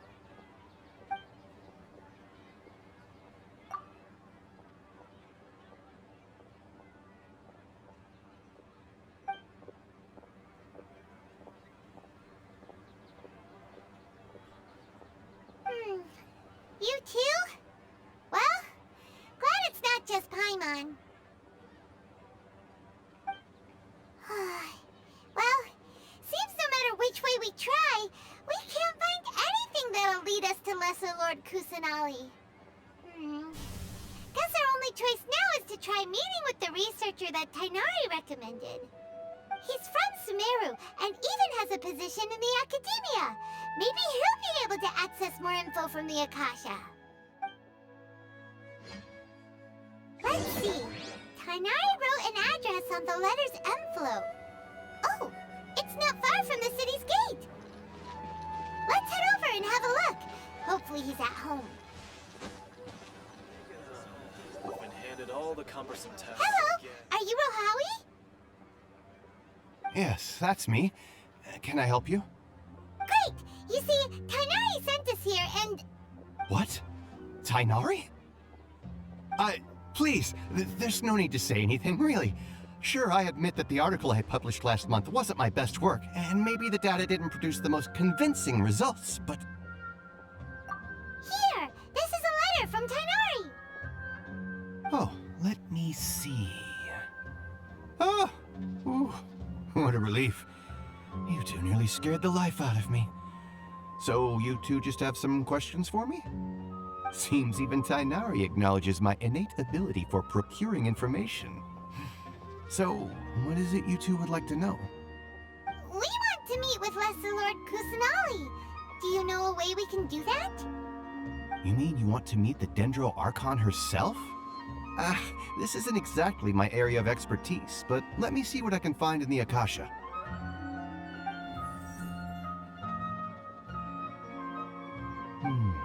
Sorry, the Akasha didn't respond to my query. What?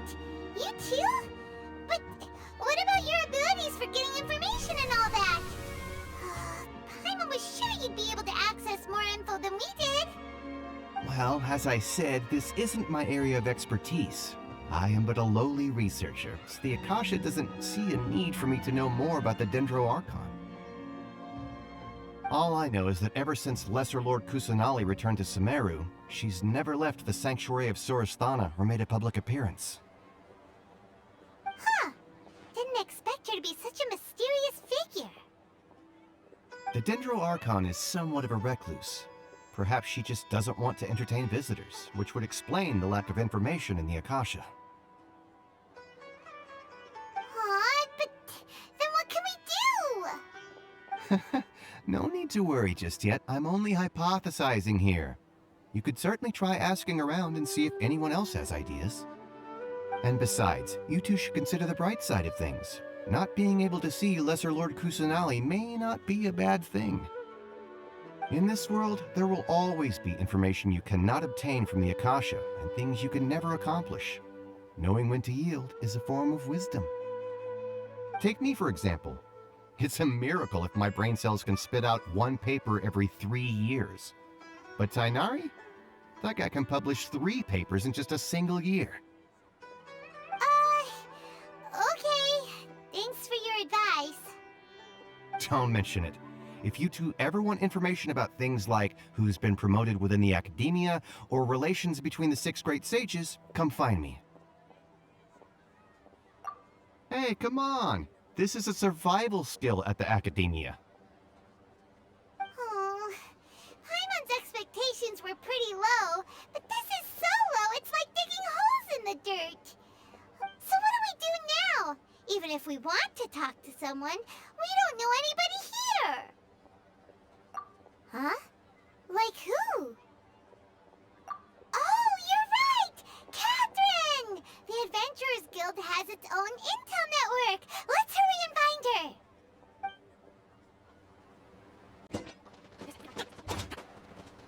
Ad Astra Abyssosk. Hello, Traveler and Paimon. Catherine, we need your help with something. Understood. The Adventurers Guild is always ready to serve you. With what do you require assistance? We want to meet with Lesser Lord Kusanali. Do you know a way we can do that? You two wish to meet with Sumeru's Archon. Understood. Please wait.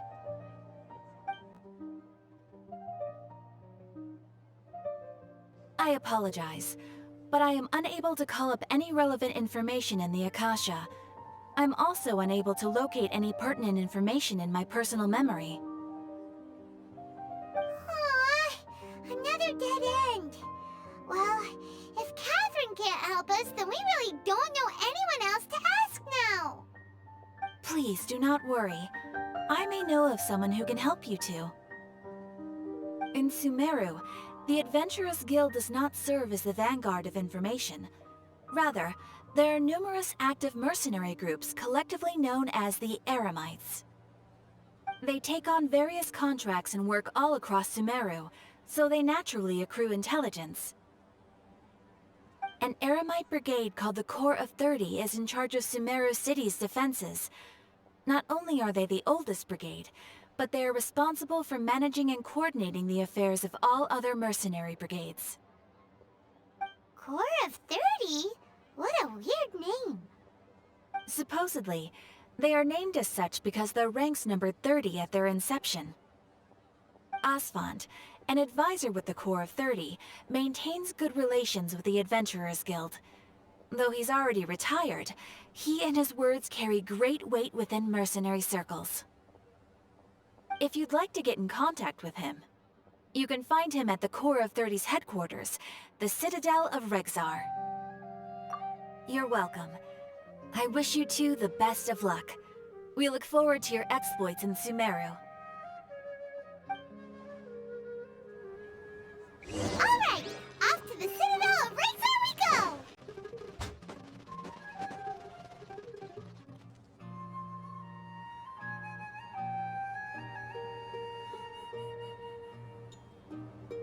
Welcome.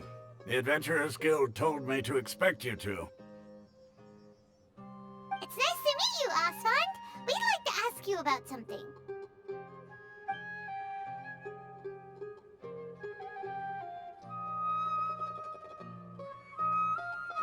I see. So, Catherine's the one who sent you this way. Ha! It's true that the Eremites' network is vast, but even I can't help you meet the Dendro Archon. Wait, seriously? That's it? Afraid so. The Eremites aren't terribly religious, so we don't know much about divinities. As far as the Akasha goes, we can access even less than you. We originally came from the desert. The gods there died off long ago. Since those days, we've used our own two hands to carve out a living. We don't beg gods for their aid. It isn't just us, though. If you ask me, I think most in Sumeru aren't interested in Lesser Lord Kusanali. Oh? Why's that? Just take the Academia, for example. They're the ones who truly rule Sumeru. Although they believe in gods, most of them only care for the late Greater Lord Rugurtavara. In their eyes, she was the one who founded Sumeru and gifted us with the Akasha. Lesser Lord Kusanali just happened to inherit her legacy. Because of the Academia's influence, most citizens are more familiar with Greater Lord Rugurtavara and hold her in greater esteem.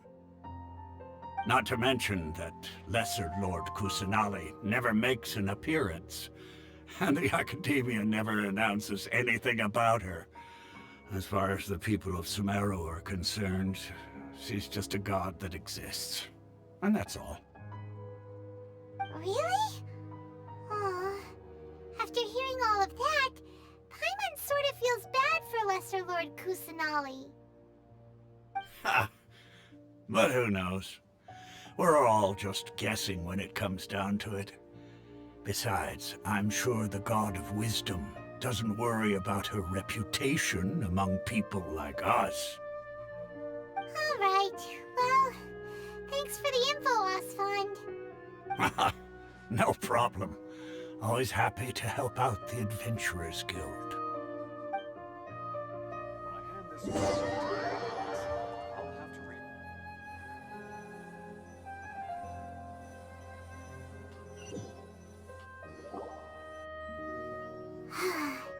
Seems Osfond was right about most people's attitudes here. Not only are they not interested in the Dendro Archon, they even say stuff like, if the Akasha doesn't think I should know, then I don't need to know about it. We've been asking for information non-stop ever since we got to Sumeru, but the harder we try, the more helpless everything seems. Isn't there at least one person in this entire city who cares about Lesser Lord Kusanali?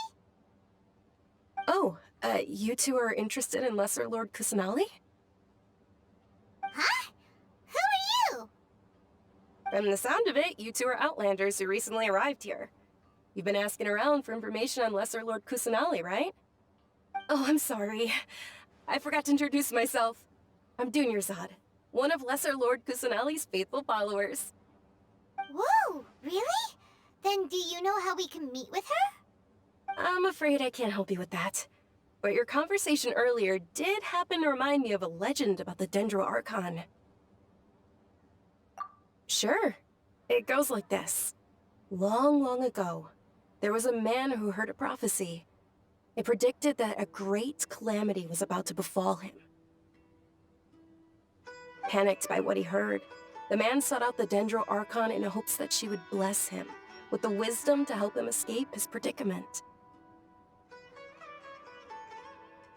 The man journeyed across deserts and through rainforests and experienced tribulations of every kind. However, he still couldn't find any trace of the Dendro Archon. In despair, he thought, alas, the Archon has abandoned me. He then had no choice but to sorrowfully resign to his fate. Okay, and then what happened? And then, the calamity came. But to his own surprise, the man felt somehow emboldened by the trials of his journey. By relying on his own strength, he managed to overcome the adversity. At that moment, a bird perched upon his shoulder. This bird was, in fact, an avatar of the Dendro Archon. She said, "O Archon Seeker, do you now understand? She and her wisdom have long been found by you. Along your journey, we were in every flower and blade of grass, every ray of sparkling sun, and every breath of dancing wind. So long as you continue to think and ponder, we'll be wherever you go." Yeah, thanks for the story! Paimon feels all warm and fuzzy inside after that. In a way, it seems like this story is also one of the Dendro Archon's avatars. Dunyarzad, since you worship Lesser Lord Kusanali, can you tell us anything else about her? Of course. So did you two know that, I'm terribly sorry, but it seems something's come up now. Let's chat another day.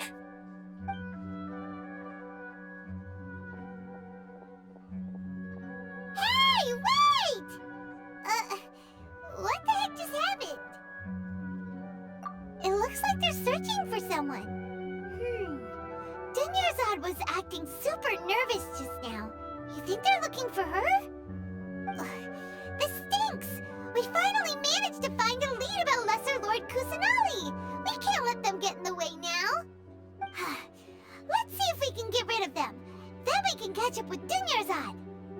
Hey, Have you two seen a brown-haired girl wearing a purple top and a long blue dress? We're looking for her. Did she have bandages wrapped around her wrists? Yes, that's her. Did you see which direction she went? Yeah, she went that way. Quick, after her!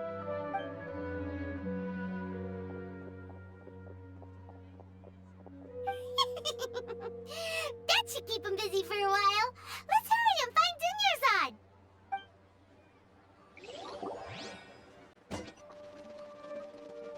There you are, Dunyarzad. We thought you might have been long gone by now. Oh, it's you two. Oh, you startled me there. You can relax now. We threw those people looking for you off the trail. Really? Thank you so much. Unfortunately, I believe there's still more of them out there looking for me. Uh-oh, looks like there are some coming this way. Huh? More of them? Then what are we standing here for? Run! No, wait, my body isn't in the best shape. It's difficult for me to run. Okay, sounds good. There's a tavern on the other side of the port we can go to. They probably wouldn't expect me to hide in a place like that. All right, let's move out. Stay behind us. We'll keep an eye out for anyone looking for you.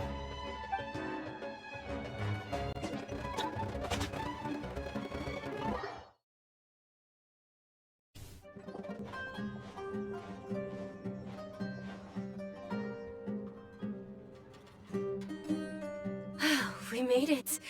Oh, they shouldn't be able to find us now. Wait, stand down, Dia.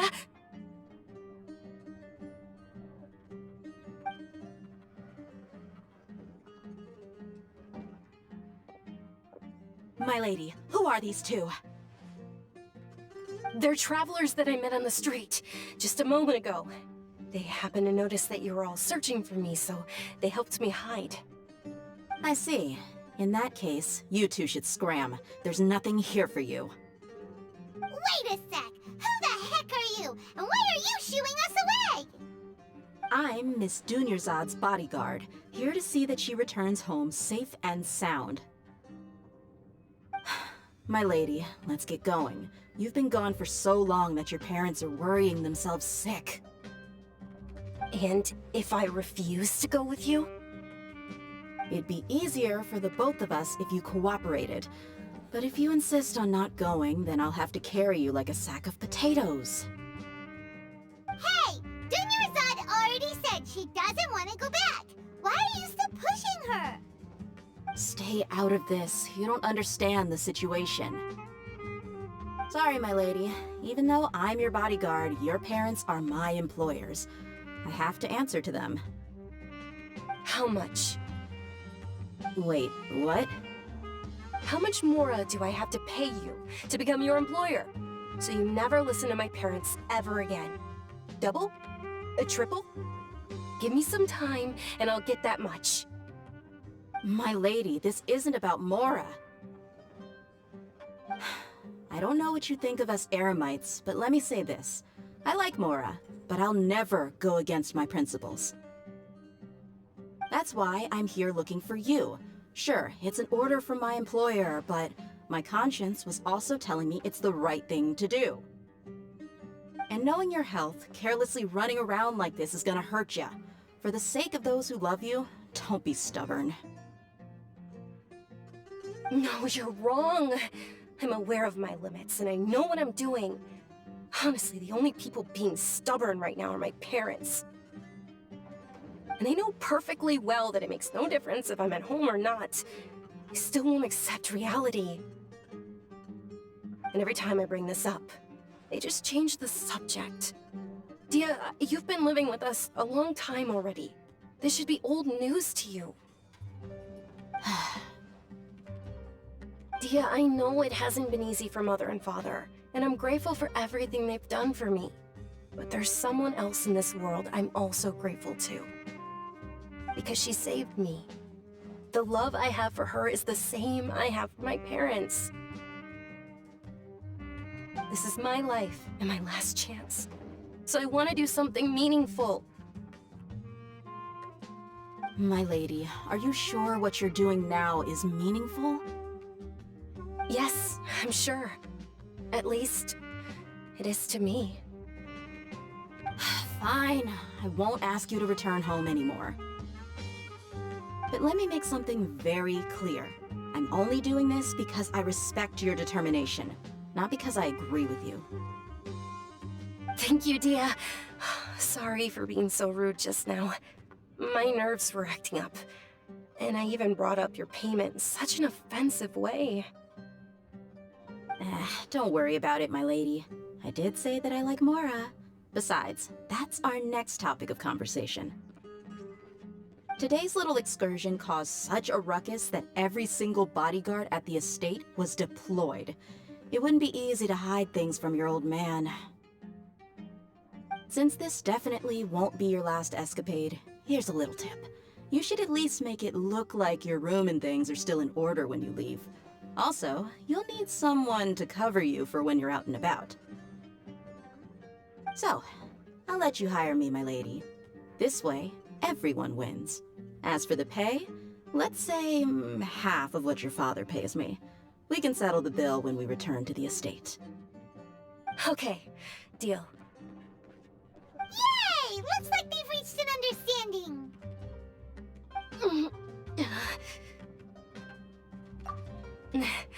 I'm fine, really. I just feel a little tired now that things have calmed down. My lady, stop trying to look tough. We're already in a tavern, so let's rest up and grab some grub. I'm sorry for worrying you two. If you don't mind, I'd like for you to join us. Sure! After you rest up, we want to hear more about Lesser Lord Kusanali.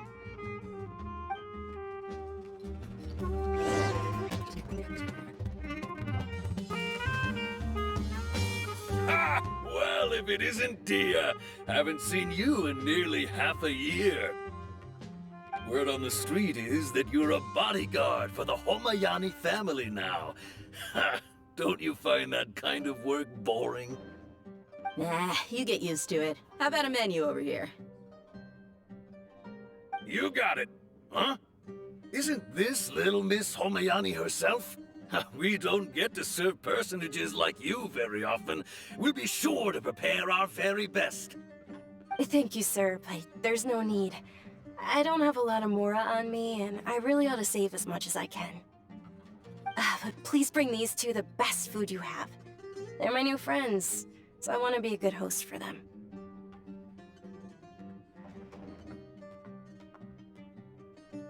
Yeah, we're already super grateful for everything you told us about Lesser Lord Kusanali.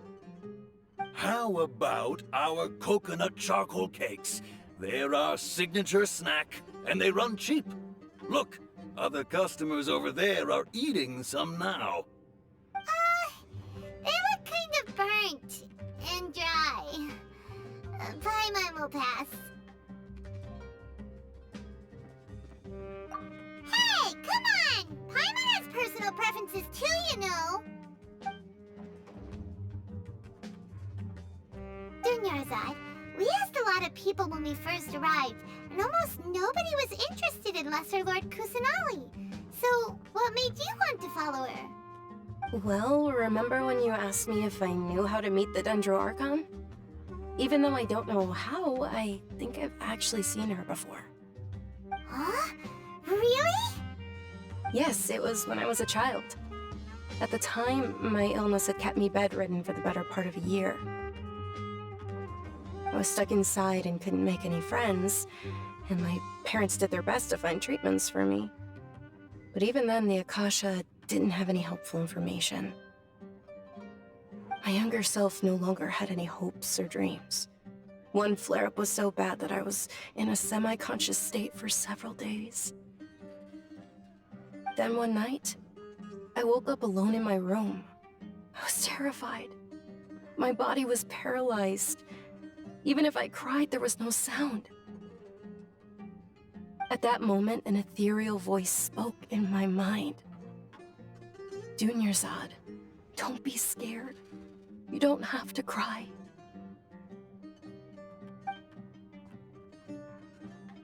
Dunyarzad, don't be scared. You don't have to cry. Huh? Who are you? How do you know my name? How do I explain this?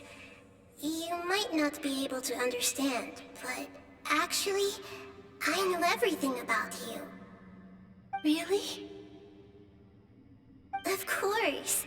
I know that you're scared of thunder, that you hate taking medicine every morning, and that you love counting the petals on your mom's skirt.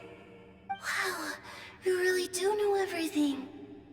Junior Zod, is there anything you want? What? Not really. I can't go anywhere or do anything. Huh? But aren't you a child? All children have wishes. Tell me what you want, and maybe I can make it happen. But, can you make my illness go away? Oh. I'm sorry. But I'm not powerful enough to do that right now. Then, can you be my friend? After that, the voice said, "Okay, I'll be your friend." Although my body was suffering during those days, that voice encouraged me and told me many wondrous things. Beyond my window was the flourishing Sumeru city. Beyond the city was a lush rainforest. And beyond that was the wall of Samiel, deserts, and all of Teyvat. Once I finally made it through that bout of illness, I couldn't hear that voice anymore. I told my mother about it, but she said that I must have been dreaming. But I know that that voice wasn't a figment of my imagination. Before that, I had never heard of Teyvat. Yes, for sure. If it weren't for that voice, I would have never grown curious about the outside world, nor would I have learned how to read and enjoy so many books. That voice sparked a desire for wisdom. It had to have been the Dendro Archon. I've been hoping for a chance to repay her kindness. In fact, I was running around today to help prepare the Sub-Zero's festival for her. What's the Sub-Zero's festival? It's Lesser Lord Kusanali's birthday, which was the day that she was found by the sages. It's actually an old holiday that originally celebrated Greater Lord Rukkhadevata's birthday. When she passed away, the holiday eventually became a celebration of the Lesser Lord's birthday. I heard everyone was overjoyed when they welcomed her back to Sumeru. In those days, the festival was a huge deal. But because of the Academia's influence, people have gradually lost interest in the festival. The Academia actively participates in Sumeru's many holidays dedicated to Greater Lord Rukkhadevata. But when it comes to the Sub-Zero's festival, forget any funding. They practically act like it doesn't exist. Maybe they see Lesser Lord Kusanali's birth as confirmation of Greater Lord Rukkhadevata's death, so they're reluctant to celebrate it. Aw, but that's awful. It is. It's absolutely terrible. Sure, the Greater Lord founded Sumeru, but hasn't Lesser Lord Kusanali been the one quietly protecting us for the past few hundred years? Just remember that we're still out in public. Don't get too carried away now. I know that people over by the Grand Bazaar still hold the Sub-Zero's festival to this day. But I hadn't met any of them before, so I was never able to contribute. But recently, I made a friend there who also follows Lesser Lord Kusanali. I gave her my savings because I want her to throw a wonderful festival this year. That's the least I could do for Lesser Lord Kusanali. Hold on, my lady, does this friend happen to be Nilou, the one who sends flowers to the estate? Yes, that's her. I saw her leaving the other day with a nervous look on her face. It seemed like she was hiding something in her arms. Did you give her something? Yes. Initially, I didn't have much more prepared, so I had Nilou sell one of my skirts. I've agreed with Nilou to meet up at the Grand Bazaar today, and see how things are coming along. Dia, would you accompany me? Sure. That's quite the trip, though. I'll carry you. No, that would be too much, even for you. You might as well just accept the lift. If I let you walk, who knows how long it'll take us. And if anything happens to you, then I'd really never hear the end of it from your father. But of course, Nilu will be thrilled to hear there are more people interested in Lesser Lord Kusanali.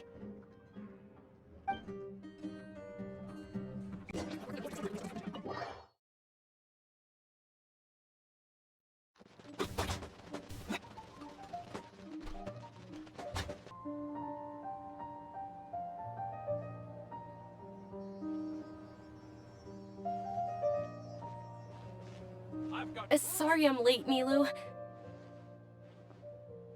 Oh, Dunyarzad. It was taking you so long that I assumed you got trapped at home, but you made it in the end.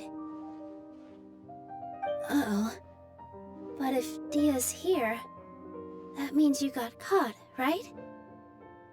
You could say that, but everything worked out. She's on our side now. Not completely. Oh, and who are these two? Oh, meet the Traveler and Paimon, my two newest friends. They're visitors who just arrived at Sumeru City and are looking for information on Lesser Lord Kusanali. So you're followers from another land? That's wonderful. You two absolutely mustn't miss the Sabzeruz festival. By the way, Dunyarzad, we've already started decorating the Grand Bazaar. It looks spectacular, thanks to your generous contribution. You're very welcome. It's the only thing I could do. Do you still have enough Mora? Probably? But don't sweat it. We've already finished renovating the stage. Come on, I'll show you.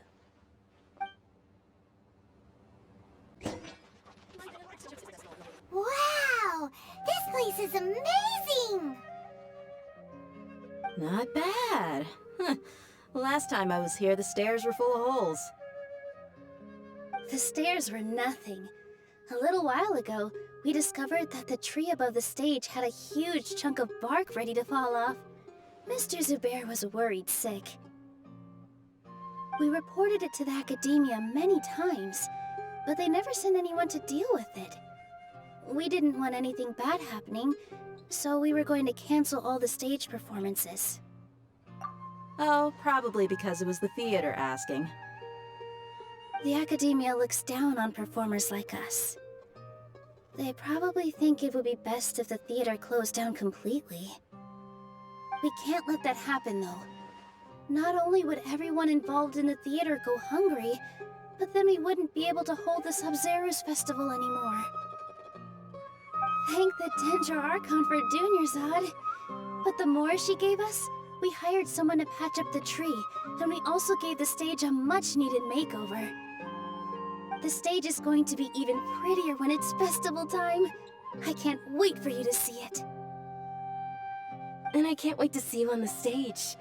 You've been practicing so long already. It's almost time for your dream to become reality.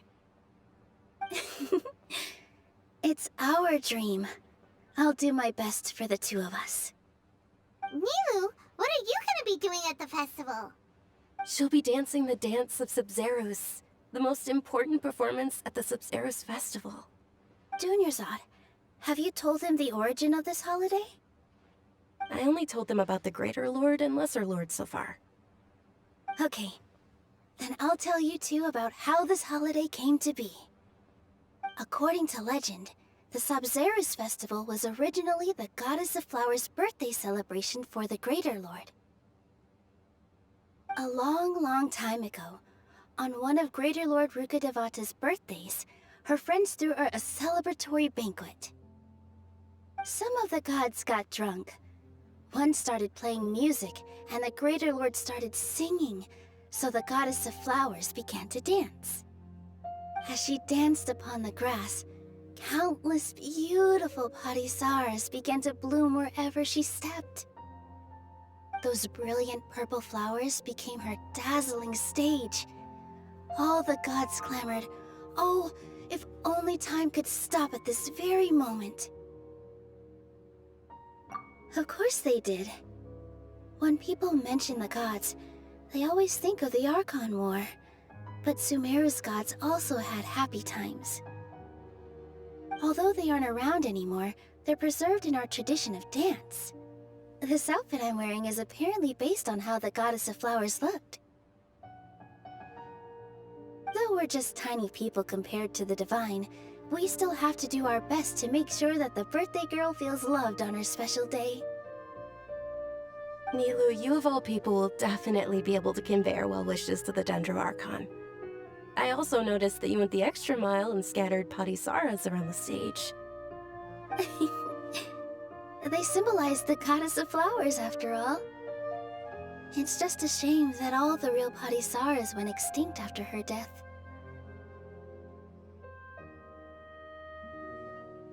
Esta parte de acá que dice, bueno, son el símbolo más representativo de la diosa de las flores. Es una verdadera pena que las auténticas orquídeas fadiches desaparecieran del mundo junto a ella. Esto va a tener más sentido más adelante en la historia. De momento, esta frase de acá de Nilo es la más importante. En la siguiente parte de la historia, esto va a tener sentido. Yeah. The Greater Lord brought forth Patisaras in memory of the goddess of flowers. But she ultimately could never truly replicate that beautiful purple. Thinking about the goddess of flowers dance makes me wish I could have seen it. If my stage were anything like that, I'd be thrilled if I had just 2 real Patisaras on the stage. So, Traveler and Paimon, what do you think? Interested in the Sabzeruz festival? All of Lesser Lord Kusanali's followers will be there for her birthday. It'll be a good opportunity for you to learn more about her. Ooh, Paimon thinks that's a great idea! Of course Paimon wants to watch. Those 2 things aren't mutually exclusive, you know. So how about we all attend the Sabzeruz festival together? Junior Zod, let me show you which stage decorations we've picked out so far. Traveler and Paimon, if that doesn't sound interesting to you, then feel free to explore the area. Everyone at the Grand Bazaar loves Lesser Lord Kusanali, and we're all looking forward to the Sabzeruz festival. In that case, we'll take a look around.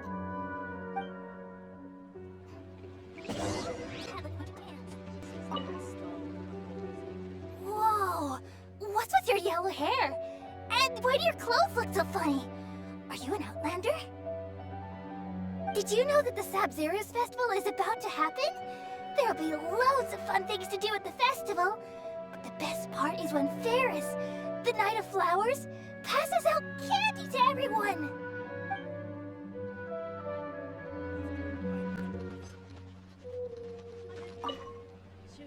Ah, dancing at the Sabzeruz festival. You know, I also danced when I was younger. As a child, I even asked my grandmother why we performed the dance for the Lesser Lord when it was originally done to honor the Greater Lord. My grandmother said that Greater Lord Rukkhadevata is a beloved deity and honored by all. And Lesser Lord Kusanali is too. If the Goddess of Flowers ever knew Lesser Lord Kusanali, then she would certainly have wished to be her friend and hold celebrations for her too. The Sabzeruz festival has been losing its appeal over the years. That is, until a wealthy benefactor stepped in this year and brought the festival back to life. I heard she forked out a lot of mora to make it all happen.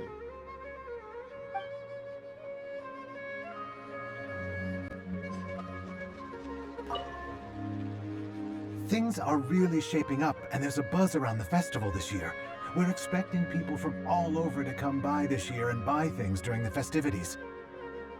Don't be fooled into thinking that Sumeru City has the best of everything. Some festival snacks are only offered here in the Grand Bazaar. And when it comes to musicians, dancers, or singers, the Grand Bazaar's got the best of the best. Sure, those folks at the Academia might not like it, but what's a festival without song and dance?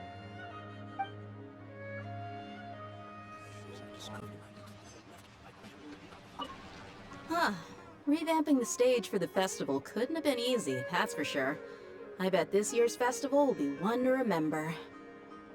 I don't know much about the Grand Bazaar, but I do know that the residents here have a penchant for song and dance. Two things that the Academia doesn't particularly approve of. Oh, and the perfume sold around here is a lot better than what you'll find elsewhere. The fragrances are longer lasting and they're gentler on your skin and... I mean, that's what I've heard at least.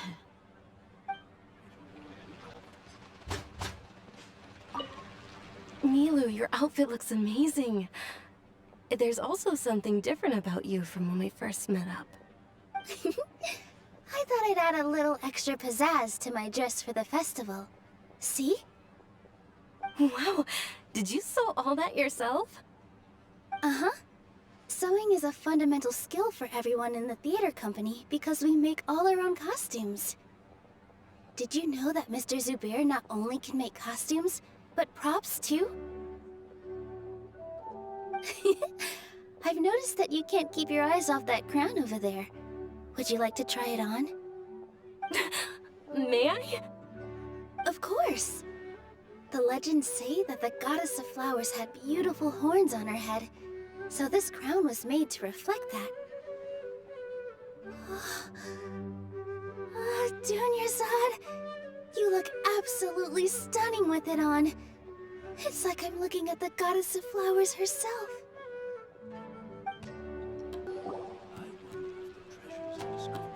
Hey! Is that who Paimon thinks it is? It looks like... Catherine!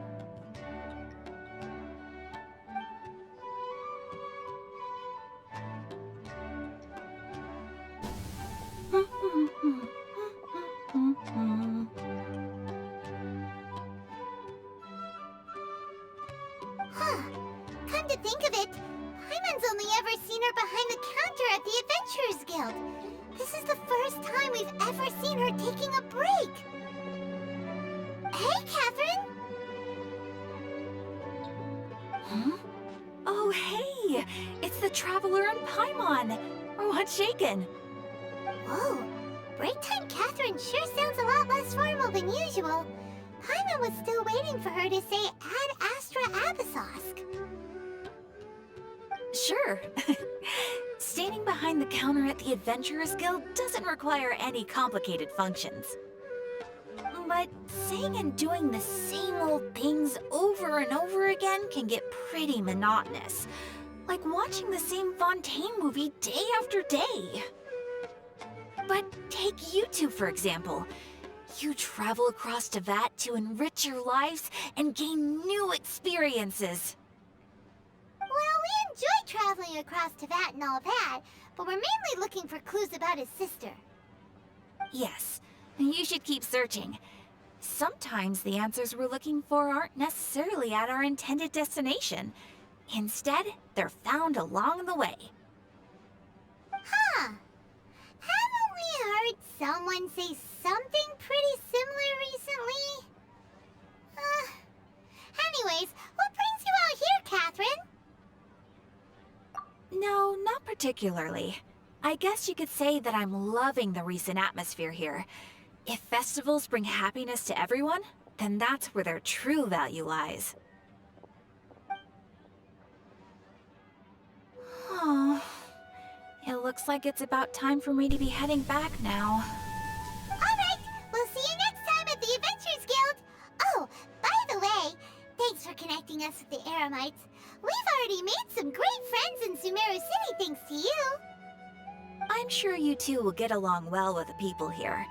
You've already been blessed by the element of Dendro after all. See you around.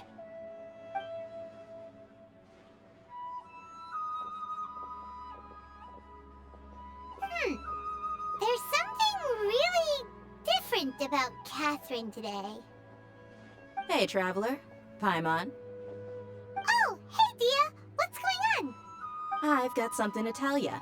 my lady knows you're looking for ways to meet Lesser Lord Kusanali, and she's been trying to come up with a way to help you. Well, I have an idea that might help. Are you serious? We'd love that!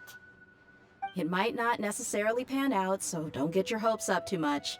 I'll need to take you two somewhere and ask someone some questions. My lady is feeling a little worn out at the moment. Nilu's found a place for her to rest. After I take my lady home, let's meet in front of the Citadel of Regzar. Sounds like a plan! Let's head over to the Citadel of Regzar and wait for Dia!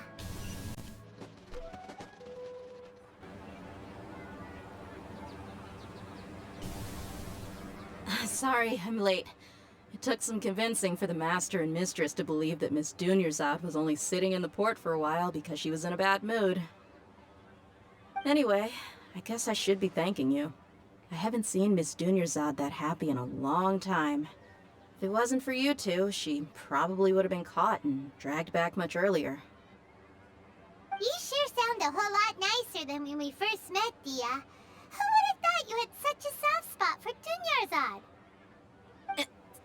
It's called being a professional.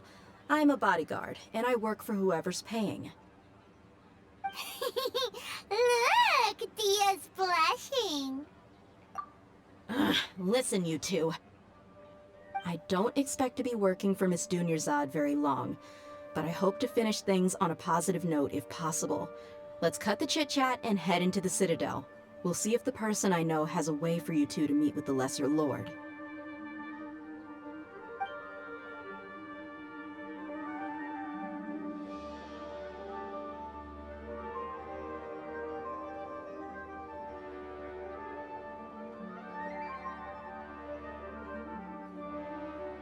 Oh, hey, Chief. Ha, Dia! What are you doing here? And well, didn't expect to see you three together. I take it you all know each other already? Mm-hmm. We met this morning after the Adventurers Guild pointed us to Ozfon for more info. No kidding. Huh. So, where's Ruksha? I thought I'd help these two out by asking about the theft. Anything you can tell him? Ruksha's gone over to the Academia. The Grand Sage recently ordered Sumeru City to begin bolstering its defenses, so people from all over have been called back to the city. Since you've already mentioned the theft, I suppose I might as well tell him what we know. Appreciate it, Chief. Theft?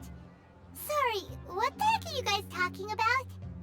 Just recently, the Academia lost something, and there's a chance the item is connected with the Dendro Archon. This case might just somehow help you in meeting her. I suppose that's one way to look at it. But if you ask me, the case is more about the Academia than anything else. Let me fill you in. The Academia recently sent a convoy to pick up an important package from Aru village. Word got out, and the convoy was robbed on its way back. The Grand Sage took the whole matter very seriously. Not only did he dispatch the Matra, but also enlisted our help in the search for leads. All we know so far is that whatever was stolen is currently in Port Ormos. You two have heard of Port Ormos, haven't you? It's the largest commercial port in all of Sumeru. You can travel there by leaving Sumeru City and heading south along the river. The Academia's grip isn't long enough to reach all the way to Port Ormos, so the city's a little more laid back, meaning the population's also a mixed bag. You never know who you'll meet there. Apparently what was lost has a great deal to do with the Akasha, knowledge, and even the gods. I'm afraid I don't have any other details for you, though. If you're interested, maybe you could head to Port Ormos and ask around yourselves. If you want my advice, try introducing yourselves as students of the Academia once you're there. Are you serious, Chief? All the Academia students are in Sumeru City, you know. Why should they pretend to be students in Port Ormos? If you're also interested, Just go there and see what happens. Count me out. I've got plenty of work to do here for the Homayani family. And take it from me, if you two really do decide to visit Port Ormos, you'd best watch your backs. Let's just say that the Eremites there aren't nearly as friendly as those here in Sumeru City. There are even some extremists who go around shouting slogans like, "Retake Sumeru for the Scarlet King." Word is that more and more are joining their movement. They're becoming a real headache for Chief and the others. You bet they are. The Scarlet King's been dead for thousands of years. Now they start spreading rumors of his return. Ridiculous. Not everyone's like you, Chief. Even the desert natives who abandoned their homes in the wilderness still wish to have a god of their own. Well, Traveler, that's about all the information we have for you. Thanks, Dia! And you too, Osfond! Since we've gathered all we could for the moment in Sumeru City, let's head to Port Ormos and see what we can find next. Miss Dunyarzad is looking forward to seeing you both at the Sub-Zerus Festival, so be sure to get yourselves back here in time for that. Good. Then we'll see you both at the Sub-Zerus Festival.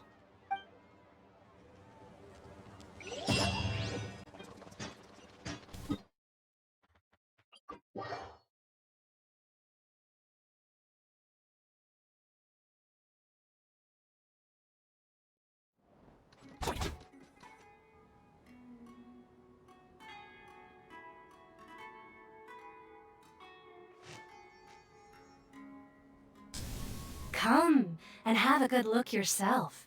Traditional spices of the highest quality, made with pride and experience. You've got a deal. I can't thank you enough for always looking after my business. Believe me, I'm not making this up. Several Eremite mercenary groups are nearly in open conflict, but does the core of 30 care? And that's not all. Did you know that... Wow! Talk about hurly-burly! This place is busy! Well, guess that's only to be expected for the largest port in Sumeru. Maybe it's because of what Dia told us earlier, but Paimon can't seem to shake the feeling that there's also danger lurking in these crowds. Let's get our bearings so we can start looking for leads. We know that whatever the Academia lost is related to the gods. But other than that, we don't have much else to go on. Osfond told us to try posing as Academia students while asking around. Paimon checked the Akasha on the way here, and the Academia doesn't seem to have any research facilities in Port Ormos. Paimon doesn't get it. Won't we look even more suspicious going around saying we're Academia students and asking about the stolen item? Well, given all the people that come through here every day, if there's any information to be found, Paimon bets we could find it in the market. Let's ask around and see what we come up with.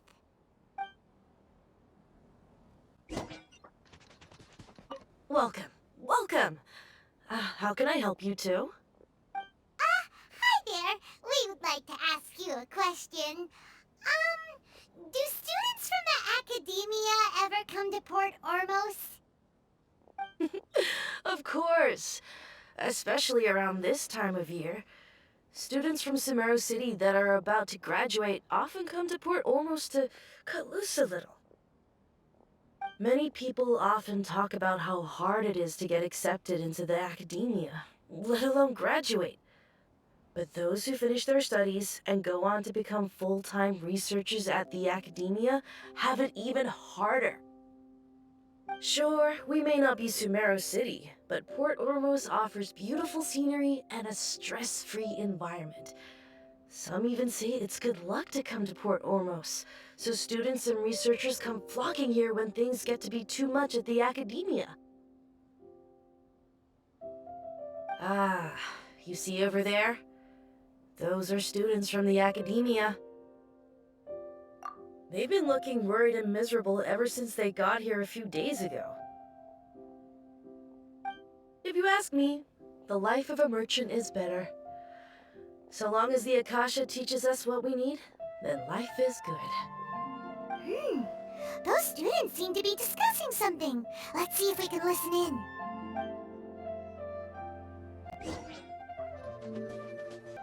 It's no good. I've tried asking around, but I haven't been able to learn anything useful. Not to mention that a bunch of scary-looking Eremite mercenaries have been posted along the streets now. There's been a lot of fighting between the different Eremite factions in Port Ormos.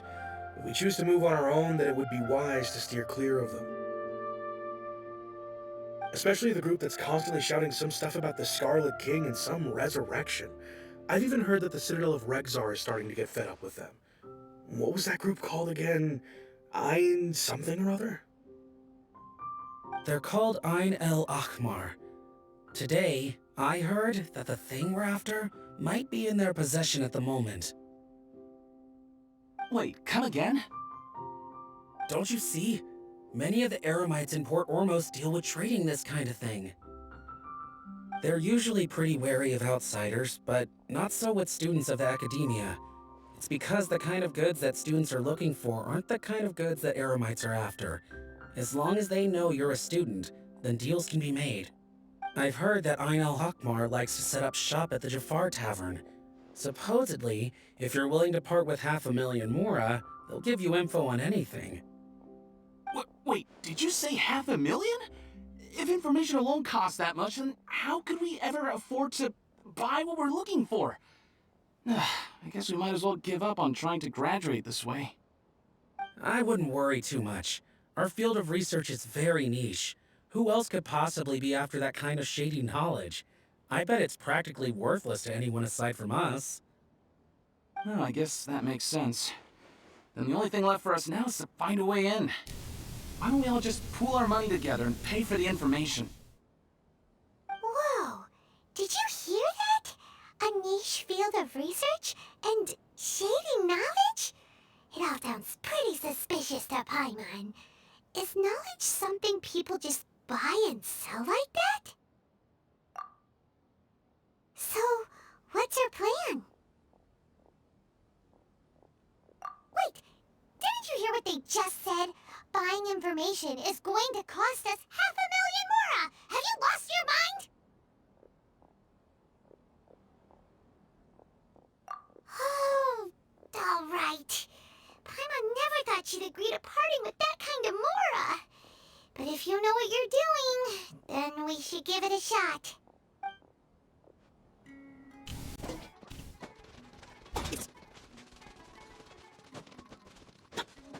This is the place we heard those students talking about. Let's find a seat somewhere and see if we can spot the group they mentioned. Oh, you've arrived. Please, take a seat. So, they think that they can go toe-to-toe with the boss? Ha! Once we reclaim the power of the Scarlet King, they'll be the first that the boss punishes. They're nothing to be afraid of. Our main rival now is the Caracal Battalion. They've also amassed a significant amount of mora this time, so we mustn't underestimate them. How can the Caracal Battalion compete with the boss when they're nothing but a bunch of money-grubbing opportunists out for a quick mora?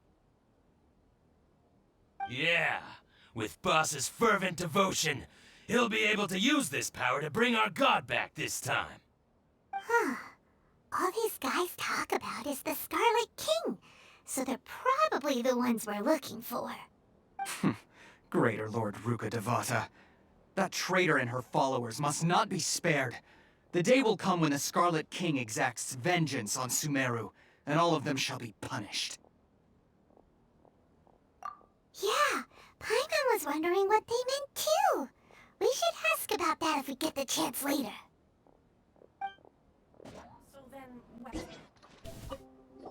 Huh? Who are you? What do you want? A student? Huh.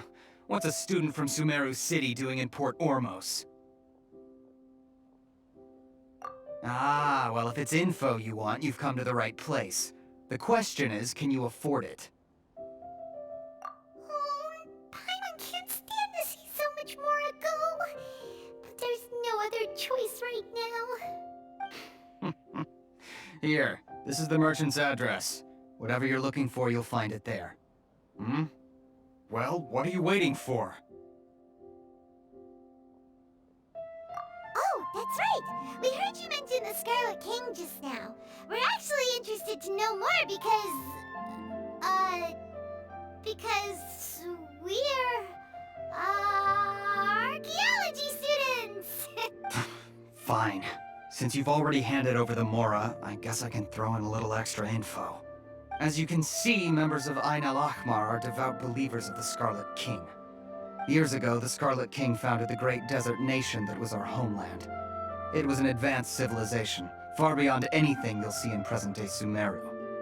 The Scarlet King was the rightful god of wisdom, but he was betrayed by a companion he trusted. She even stripped him of his title, God of Wisdom. So, you mean the traitor was... Greater Lord Ruka Devata, yes! That shameless wretch destroyed the Scarlet King's civilization, and our ancestors were forced to flee to this land where we were made to suffer the tyranny of our enemies. Furthermore, she conspired with the Academia to cover up the truth of her actions, and create the merciful and benevolent facade for which she is now known. Ugh, just thinking about it sickens me. But the story doesn't end there, oh no. The Scarlet King isn't truly dead. The voice of the Oracle has been heard in the desert, prophesying his resurrection. Mark my words, our god shall return. And when that day comes, all followers of the traitor and all the desert dwellers who have forgotten their true god will suffer retribution together. If what I'm saying makes you shiver with fear, it might not be too late for you to become a believer of the Scarlet King. I don't have anything to say to you Academia people about that. I think this conversation has reached its end. Not just yet. This man is a fraud. Huh? You again? Deranged Academia lunatic. Yes, it's me again. I already warned you that if you weren't willing to sit and discuss things with me, I'd take measures to make things uncomfortable for you. Listen to me. That address he gave you is fake. Or at least, you won't find a merchant waiting for you there. This group has been boasting all around that they can provide information on a certain item as a means of luring people into their territory. Once you show up, they keep up the act until they have hard evidence that you want to purchase said item. Then they use that to squeeze you for all the Mora you're worth. Hey! Shut it all, Hatham! What are you playing at, trying to ruin our business like this, hmm? I told you the other day. I wish to discuss my terms with your boss. Ha! The boss made it perfectly clear that he won't negotiate with you. Yes, and in no uncertain terms. But that was then. It does not preclude him from changing his mind in the future. I'm warning you. Don't push us, or this could get ugly. We don't usually get rough with people from the Academia because it just complicates things.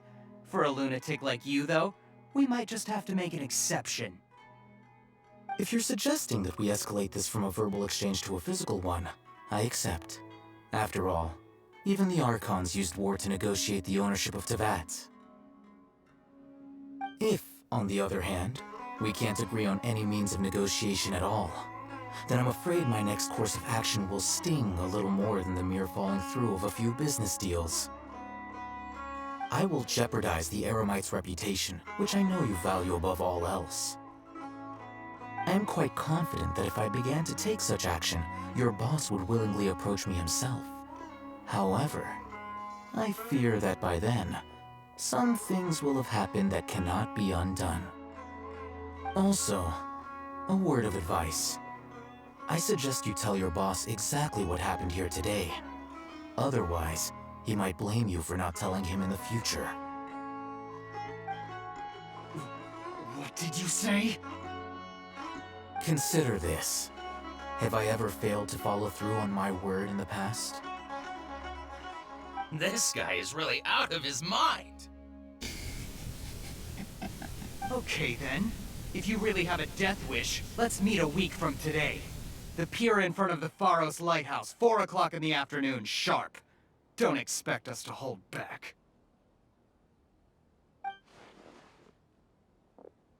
Not so fast. First, you return the 500,000 mora to them.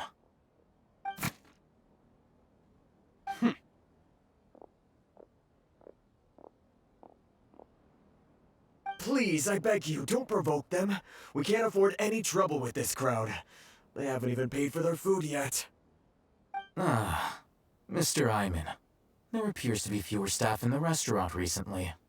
This wouldn't happen to be because they're all busy spreading the word to the students, would it? Well...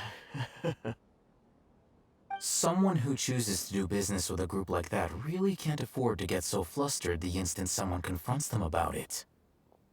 Consider the meal compensation for our silence. I'd say you're getting an excellent deal. Whoa! Did you see that?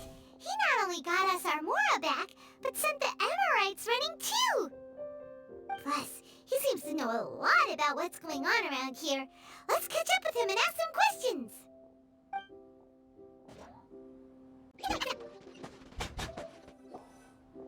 Wait up! It's Al-Hatham, right? What do you want? No need for thanks. My goal was to get to them, and you two gave me just the opportunity I needed. We're even. Oh, I advise you to keep your distance from them. Since they weren't able to make off with your Mora in the end, they might harass you again in the future. Alright. Goodbye. Hold your horses! We still have something to ask you about! Since you tore through their scam right in front of them, you must know the real story about certain something, no? Who exactly are you two? And why are you inquiring about that? A student. Right. Look, you should know that those thugs conducting business with you had nothing to do with your lie.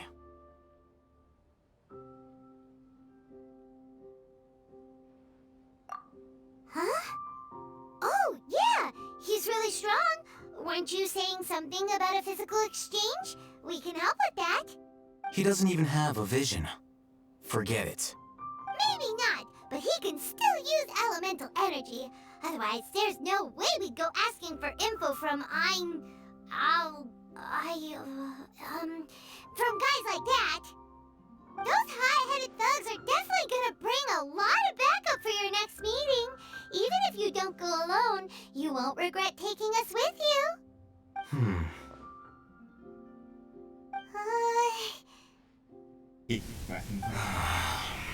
Alright, I accept. Got a pen and paper? If you're searching for someone who sells that kind of merchandise, I'll give you one of their addresses, and you can try your luck. We'll reconvene at the appointed time by the pier. It doesn't matter if you show up or not. So, since you were happy to give us this merchant's information, does that mean you can tell us exactly what we're after? You were willing to part with 500,000 mora for something and you didn't even know what it was? Okay. Well, if you truly are as skilled as you claim, then you can beat the answer out of them when they become hostile.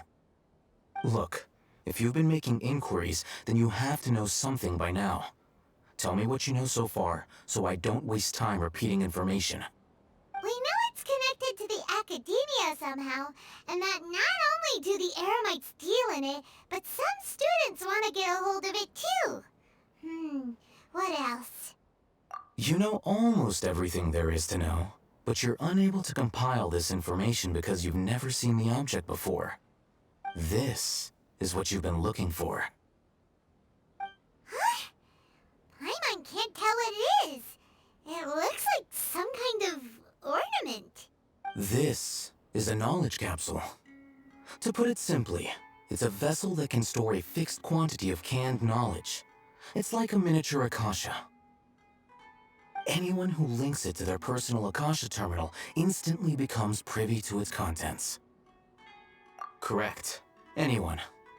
Unlike the Akasha, which heavily regulates who can access what information, knowledge capsules confer their contents without any requisites. That's amazing! It's essentially a convenient and harmless vestibule for knowledge.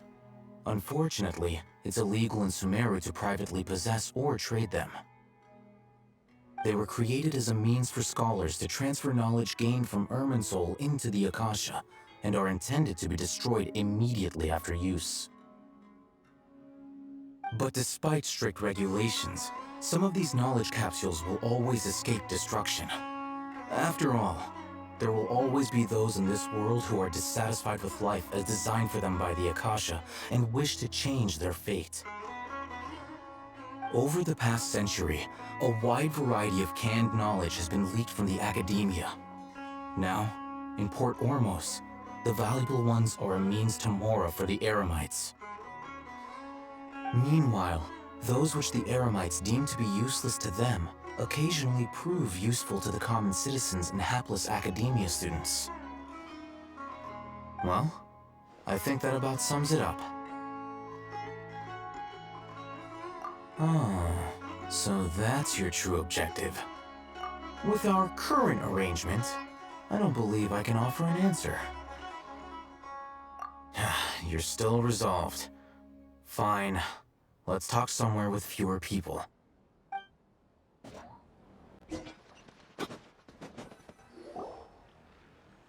Let's continue our conversation here. If you wish to learn more about the knowledge capsule that the Academia lost, then you must help me with something. I need you to find someone named Dory, a traveling merchant. Unlike the peddlers who hawk inferior knowledge capsules, she often has quality goods in stock. Some say that as long as there is profit to be made, there is nothing she won't dare to sell. She's guarded against people from the Academia because most of her wares don't comply with Academia regulations. I think she blacklisted me. I met with her informant, but it soon became clear that they had no intention of letting me get any further. Become one of Dory's customers and earn her trust. This is my condition for further collaboration. Why do you want us to meet with her? Until you complete this task, you don't have question privileges. Fine. So how do we go about doing this? You two are Outlanders who haven't been here for long, so Dory should view you as safe clients. I'll give you the informant's address and their contact password. Beyond the password, though, I have no way of knowing what other tricks she might have up her sleeve. You'll have... This is kind of nerve-wracking. The true challenge begins after you meet her. She has a keen nose for Mora and a shrewd eye for wares, and she only likes customers who she deems to have good taste. I'll prepare some funds for you. Buy her highest quality wares and earn her approval. But we only just saw a knowledge capsule for the first time. We don't know how to tell which ones are good and which ones are bad. Is that something we can learn quickly? That's true. Have you two heard of elemental sight? Oh, that's a surprise. Guess I'll have to hold you in higher regard. Anyway, that ability should resolve your issue.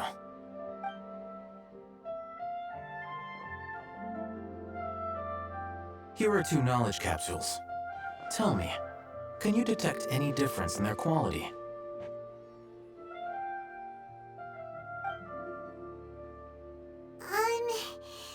They look the same to Paimon.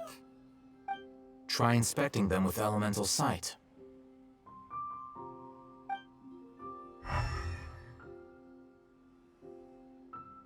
How'd it go? Did you see anything?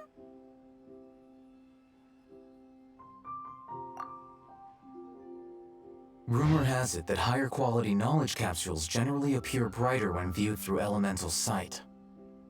That's because knowledge originates from Irminsul, the root of Dendro power itself. The more powerful the knowledge, the richer it is in Dendro energy. However, some canned knowledge with a high concentration of elemental energy is of little use in contemporary times, so those capsules are of little value. Using elemental sight is merely a stopgap measure, but it should suffice for earning Dory's trust. sounds pretty impressive. Here's a sheet with the informant's location and contact password, and here's the mora for purchasing canned knowledge. Don't be cheap. You'll need to spend to catch Dory's eye. If there's any mora left over, just keep it. Oh, and be sure to exercise some caution. There have been Matra present in Port Ormos lately. Your efforts will be for naught if they catch you. Matra? They belong to the Academia's regulatory body. They also handle cases of illegal canned knowledge transactions. Like I said, the Academia has banned both their trade and possession. The Matra are razor sharp.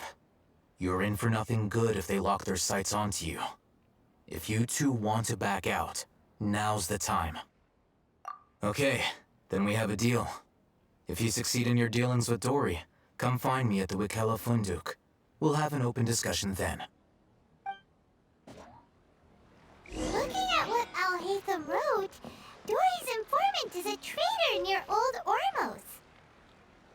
Let's follow these instructions and try to get in contact with him.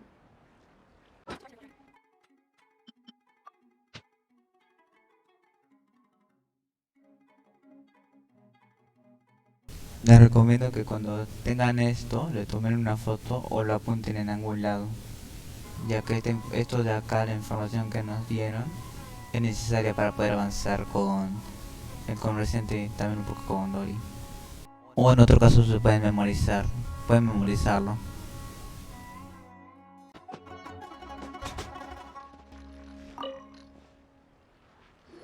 Hello. What are you two looking to buy?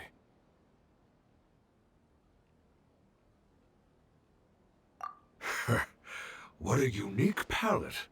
We have unripe horror fruits, but we usually keep them in the back. I'll have someone escort you. Following the paper got us past the first round. Ronak, these two want to buy unripe horror fruits.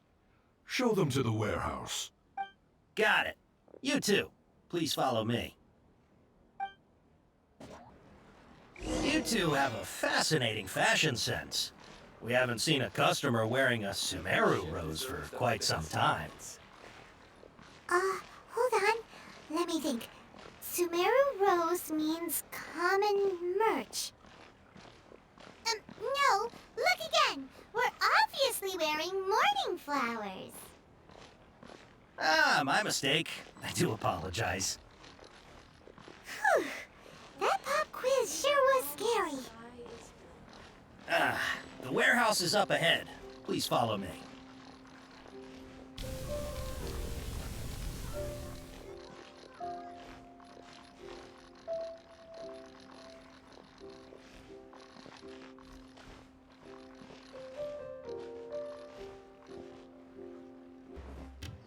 Before I retrieve your products, I need to confirm a few things. Please forgive me, but we may not have sufficient stock for you today. Earlier, many of our horror fruits were taken by mice. Thanks. If better goods come in, you'll be the first to know. You look like you have some skill. Why don't I pick out some fruits that'll make you dizzy?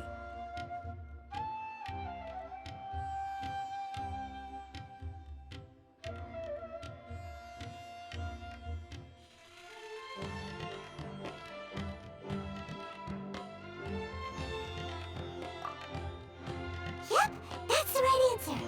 But eating horror fruit that makes your head and ears ring sounds like a bad life decision.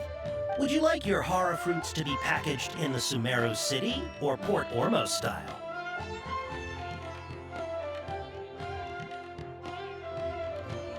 Wow, you two sure are generous customers. We'll be sure to package your products beautifully.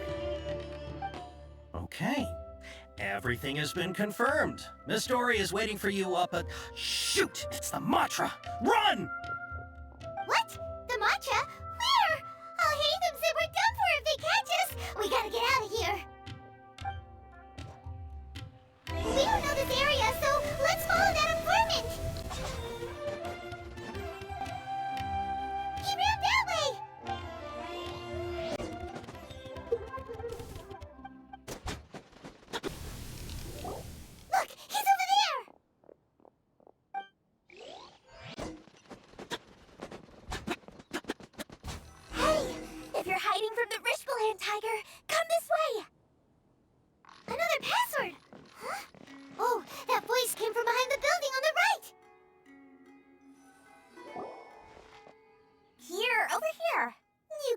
running now.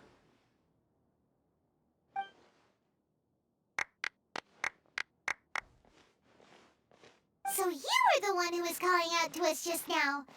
But, are we definitely gonna be safe here? These two good customers wish to buy some horror fruit, Miss Dory. And if there's nothing else, I'll just excuse myself. Oh, very good. Thank you.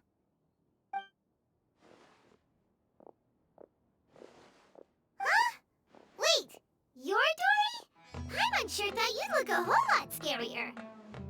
Hey, what are you trying to say, Princess Pea-Brain? I can be scary enough when I need to be, believe you me. If you don't watch what you say, then you can forget about doing any business. But it seems you two have actually done pretty well so far. Not only did you manage to find the informant, your reactions were also pretty sharp. You don't really look like criminals or anything, but I bet my Mora that you've been involved in some shady dealings, haven't you? I'm not sure if that's supposed to be a compliment, but we'll take it. I can't risk doing business with people who start huffing and puffing after just a few paces. No matter how much Mora they might have. Not only will they get caught by the Matra, but they'll also get us into trouble. As decent folks trying to run an honest business. We don't need any of that. Wouldn't you agree? So that's why I prefer to have customers like you. It's your first time here, but don't worry, I won't ask too many questions. Even if you wish to buy enough knowledge capsules to decorate your house with, please, knock yourself out. As long as you have lots of round, shiny Mora, then we're all good.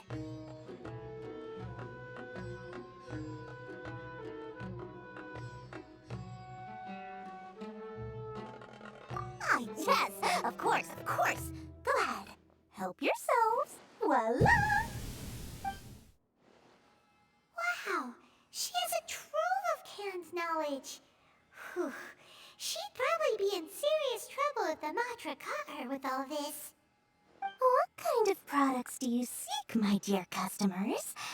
Don't worry, I'm not interested in your reasons for buying.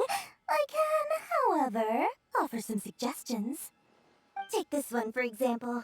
An analysis of the sociological ideology and dialectics of the Hilichurls. Only 3 people in all of Teyvat have ever studied it, making it extremely rare. It's on sale now for 350,000 Mora. Yeesh, who would want to be an expert in that topic? Or how about the architectural styles and construction methods of Teyvat in the early Archon War period? With this one, you can become an expert in historic architecture preservation and find an excellent, well-paying job in nearly any nation. Ooh, now this sounds like it could be useful. 2 million Mora, and it's yours. No discounts. Whoa! That's a lot of Mora! Of course, you are free to pick whatever your heart's desire. The contents and price of each knowledge capsule are indicated in small text on the body of each one, down at the bottom. Alright, let's try the method that Al-Haytham mentioned.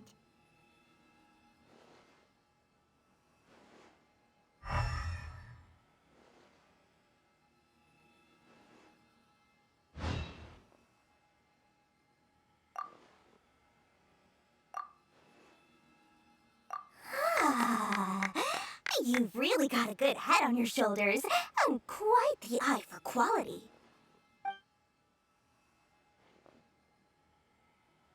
We'll take these, please and thank you. My oh my, you are blessed with a taste for both the exquisite and the extravagant. Customers like you are a rare breed. 1 in 100. No, 1 in 1,000 even. Listen, I have a special offer for you two. If you spend just 100,000 more, you can pick any knowledge capsule of your choice up to a value of 1 million Mora. Say what now? Hey, did you hear that? Spend another 100K, and we get a capsule worth a whole million! But all the canned knowledge we just bought is easily worth 500,000 mora. If we spend just a little more, we can get something worth 1,000,000 mora. Isn't that a fantastic deal? Think about it. We've gone to all this trouble to get this canned knowledge. And so far, everything we bought belongs to Alhaitham. Aren't you even the least bit curious about how this whole canned knowledge thing works? We're talking instant knowledge here. Don't you want to try it yourself? Come on, come on! We still have around 100,000 of Alhaitham's mora left. So let's put it to good use by finding something useful for you. Ahem. You've got a deal, Dory. We'd like to spend an extra 100,000 mora. Excellent! Then please, select from this fine collection of canned knowledge over here.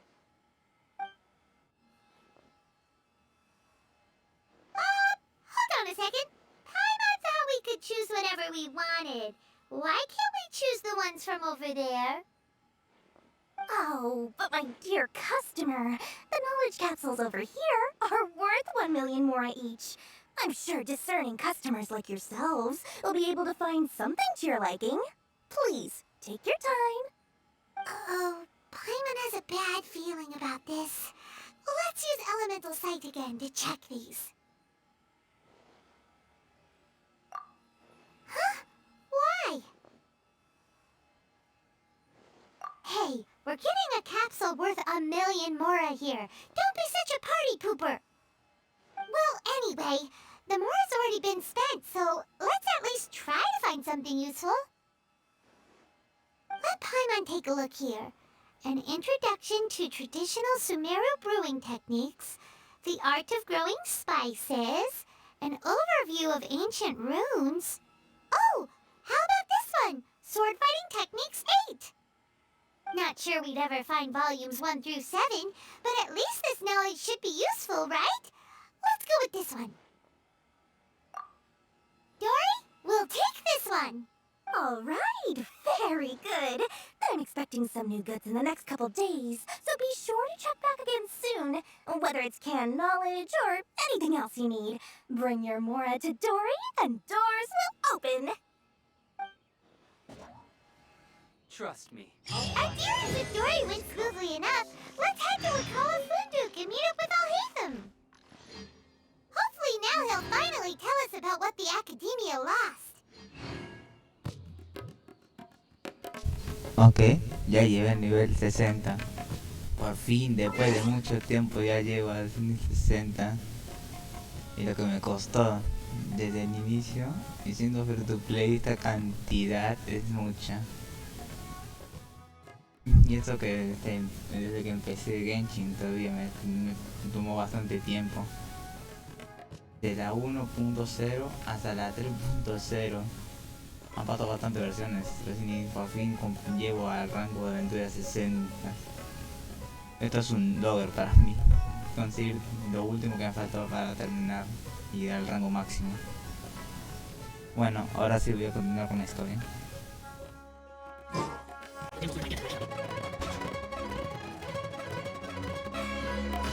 Ha! You two made it. And from the looks on your faces, you were successful. Whoa, there's so many people from the Academia here. Why would you pick this place as our meetup spot? Well, Wakela Funduk is under the Academia's control, so naturally the Academia has people working here. I came to Port Ormos under the pretense of conducting official business. You're a pretty daring guy. Relax. No one here is interested in anything we say, and the Matcher won't come here. Okay now, tell me how your encounter with Dory went. Okay, we did what you asked. So, can you tell us about the knowledge capsule that the Academia lost now? Before that, I have to ask, why are you two so intent on tracking it down? You don't have to answer, of course. Yeah, he just wants to meet the God of Wisdom and ask her about something important. We've been in Sumeru for a while now, but we still haven't found a way. When we heard that the Academia had lost something that might be related to the gods, we came here in case it turned out to be our lucky break. In that case, you're on the right track. A short while ago, the Academia lost a knowledge capsule in the desert.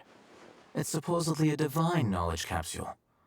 Use it, and you'll gain the wisdom of the gods. Wow, there's really such a thing as that? Hey, if we find it, do you think we could learn how to meet the Dendro Archon? Ooh, or how to find your sister? I highly doubt it has any mystical properties, but it does indeed exist. And it's right here, in Port Ormos. So, where exactly? That's what we need to find out next.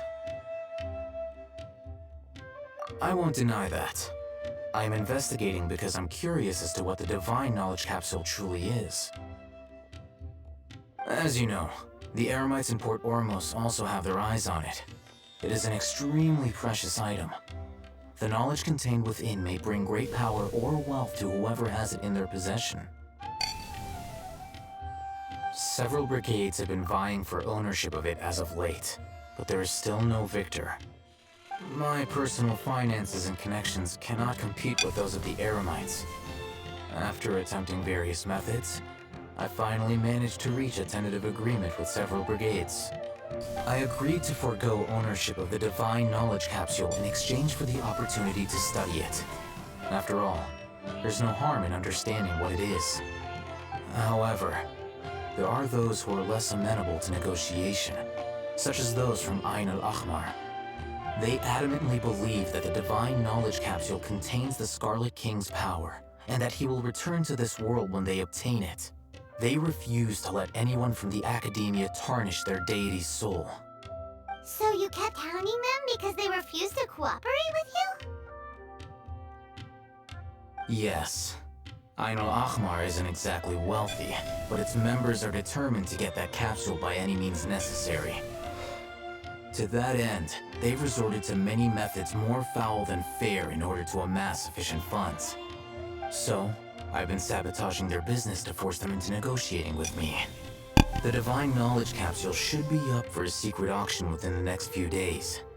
Each brigade will place their own bid, and the prize will be covertly given to the winner.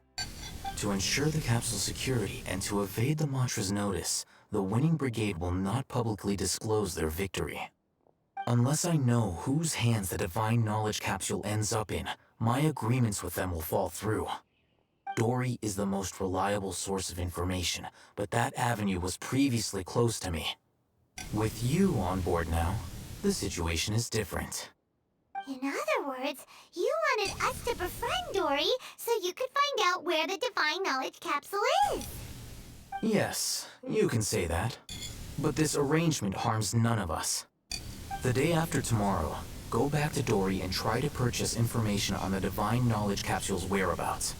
If she has no information, wait 2 days and approach her again. If I get the opportunity to study the Divine Knowledge Capsule, I will relay my findings to you. Will that suffice as compensation? Okay, then we'll meet up in 2 days. Alhaitham, before you go, we actually bought a knowledge capsule for ourselves, but we're not sure how to use it. You two want to try using a knowledge capsule? Sure, I can teach you. Doing so right under the Academia's nose is a bit problematic, though. What do you say we head to the outskirts of town?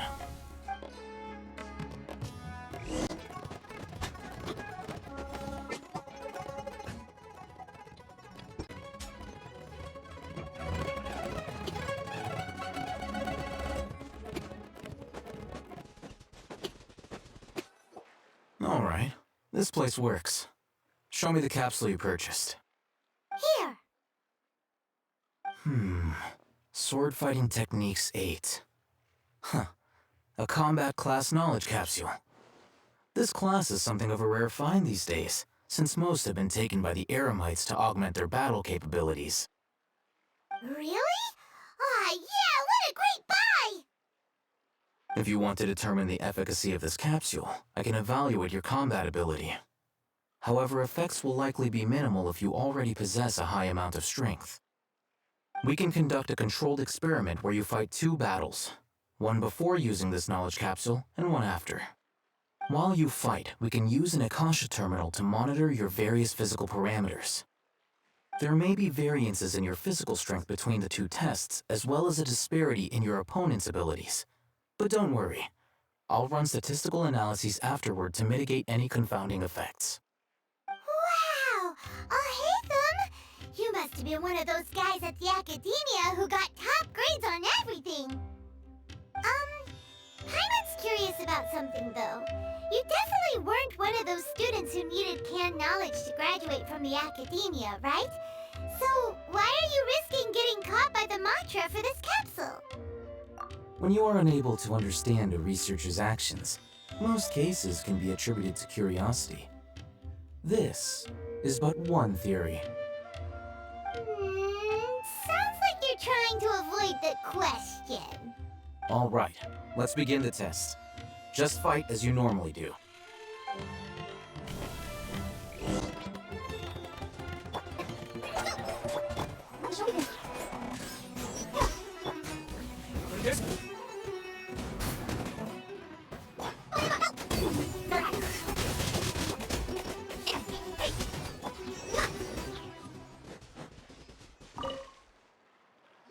All right.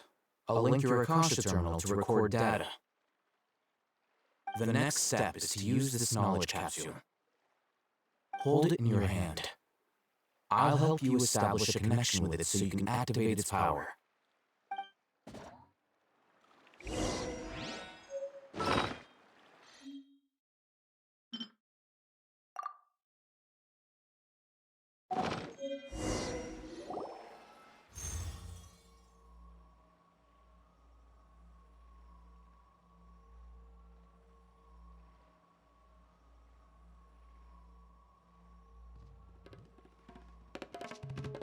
Hey, how are you feeling?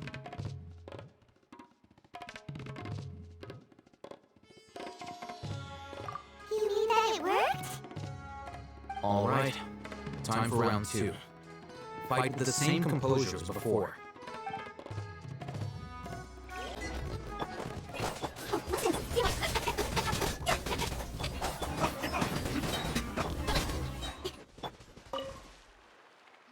Now, I'll start recording data again.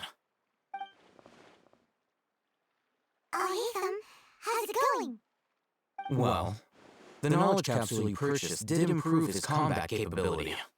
During the second fight, his overall fighting performance increased by 0.073%. Wait, how much?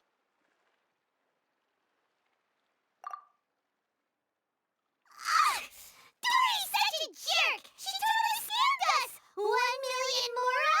This thing isn't worth a tenth of that amount! Of course, this could be because he is so powerful that the capsule's contents were unable to produce a substantial increase. At the very least, this test allowed me to gain more insight into you two.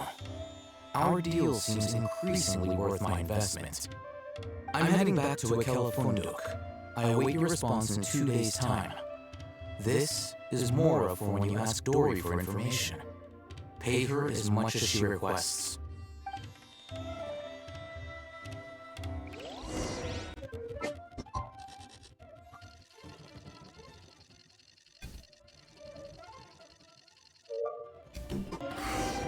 Let's see Dory today and ask her about where the Divine Knowledge Capsule is.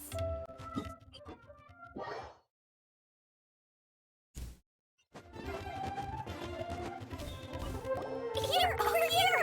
Oh, welcome back, my loyal patrons. What can I do for you this time? You name it. Canned knowledge, supplies, or anything else you need. I'll find a way to get it. Where there's a waterfall of Mora, there's a way. Can you really get us anything we want? Anything at all? Uh-huh.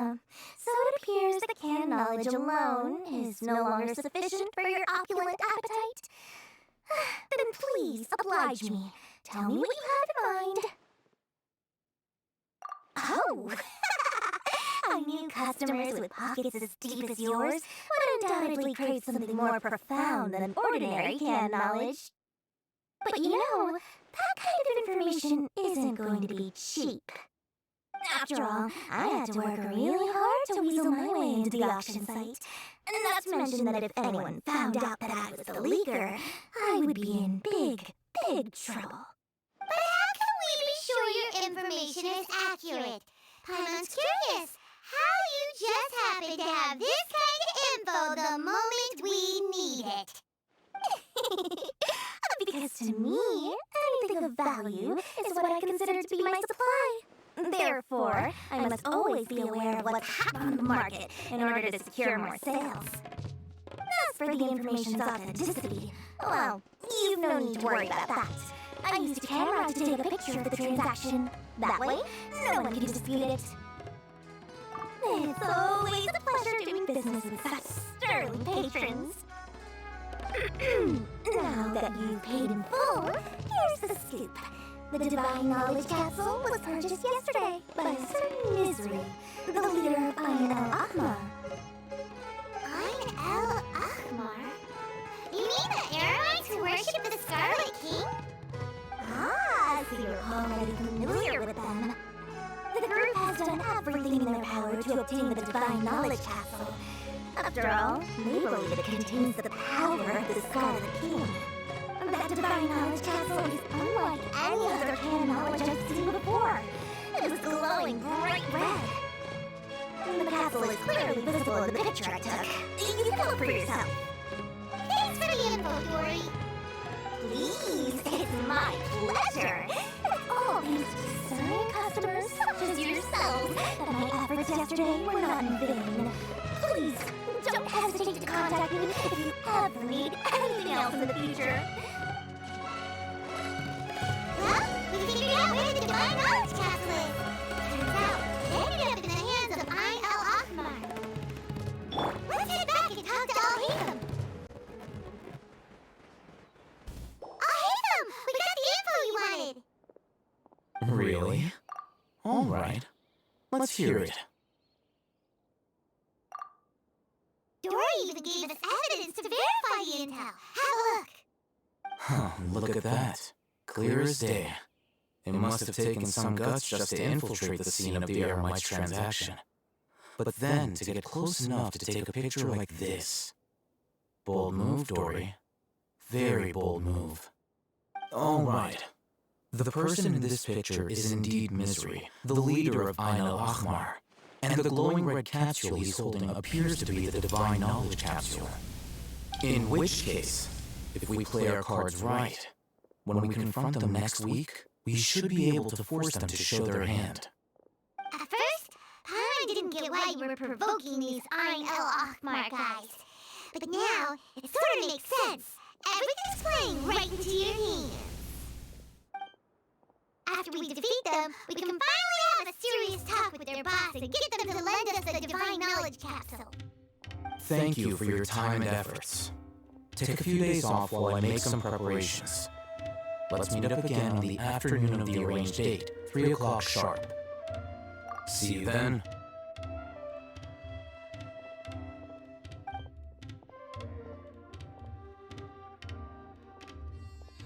Al-Haytham sure is taking his time. Where could he be? Oh, there he is. Sorry to keep you waiting. Let's head to the pier in front of Faros Lighthouse. Yep, let's go.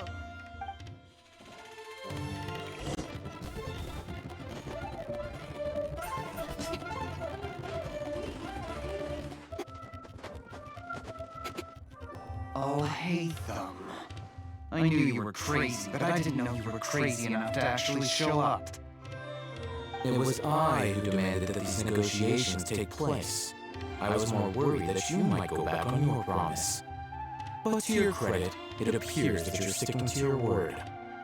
This is turning into quite an occasion. I also brought some backup. Backup? Aren't you the brat from the restaurant the other day?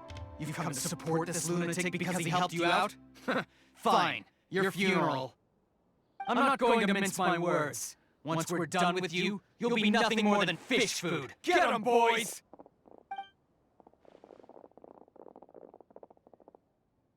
Oh, here they come. Good luck, you two.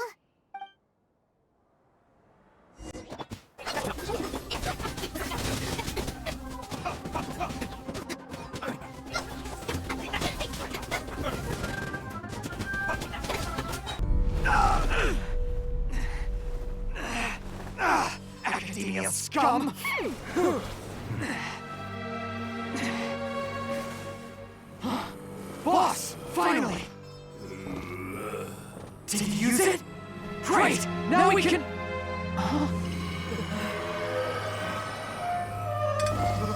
Boss?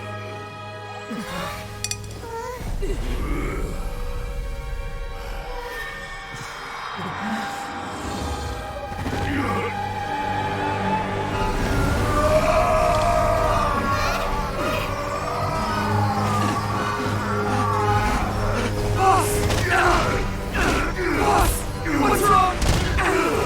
What happened to him? We have to go to the caution station. Now.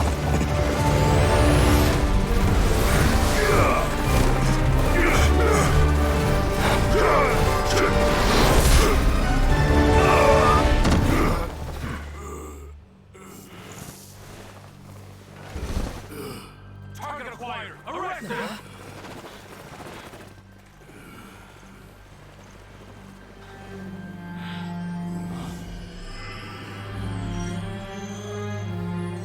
Do not impede our work. Is that understood, Alhaitham?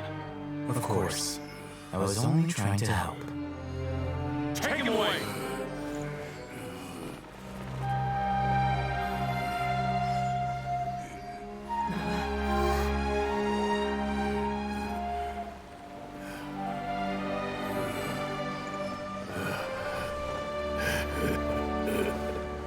World, forget me.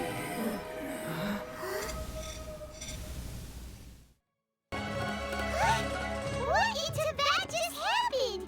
It's like that big guy suddenly lost his mind. It looks like he used the Divine Knowledge Capsule. You mean the Divine Knowledge Capsule did that to him?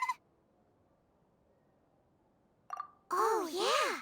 You mean how some researchers go insane after getting knowledge from Irminsul? I've heard of numerous incidents of researchers in Satyavada life going insane. The state that man is now in suggests that this is a similar situation. This Divine Knowledge Capsule does appear to be linked to the gods, but beyond that, it doesn't seem anything like the rumors suggest. Possessing it doesn't grant you divine wisdom or power. Did you hear what he said? World, forget me. What could that possibly mean? If the mantra took him away, then that means the Academia got the Divine Knowledge Capsule back, too. What a shame. We were so close. Still, Paimon didn't expect the Divine Knowledge Capsule would be so dangerous. Imagine if we tried to open it. Oh, who knows what would have happened to us? As things stand, there is no reason for me to remain in Port Ormos. I believe our collaboration has also reached its end. Oh, we were so busy trying to find the Divine Knowledge Capsule that I forgot to ask you something. Since you're a member of the Academia, do you have any idea how we can go about meeting Lesser Lord Kusanali? Truthfully, I don't. Lesser Lord Kusanali appears to exist outside of Sumeru's entire administration. Most of the time, you wouldn't know she exists at all. Moreover, since the Academia possesses the Akasha, a symbol of our deity's wisdom, scholars have no reason to desire to make contact with the deity herself anyway. Everything about Lesser Lord Kusanali is such a mystery. I'm heading back to the Academia. How about you two? It's almost the day of the Sub-Zero Festival. Maybe we should head back too. We've been rushed off our feet over the past few days, so maybe a little rest and relaxation will do us good. Then we'll part ways here, Alhaitham, until we meet again.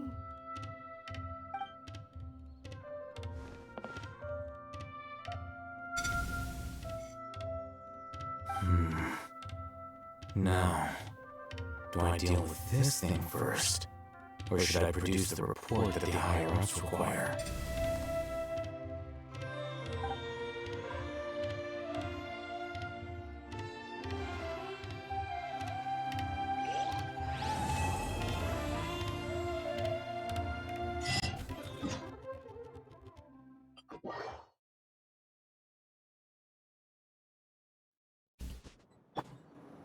Muy bien, ya llegamos al final del video. Ahora, ¿cuánto tiempo me tomó grabar todo?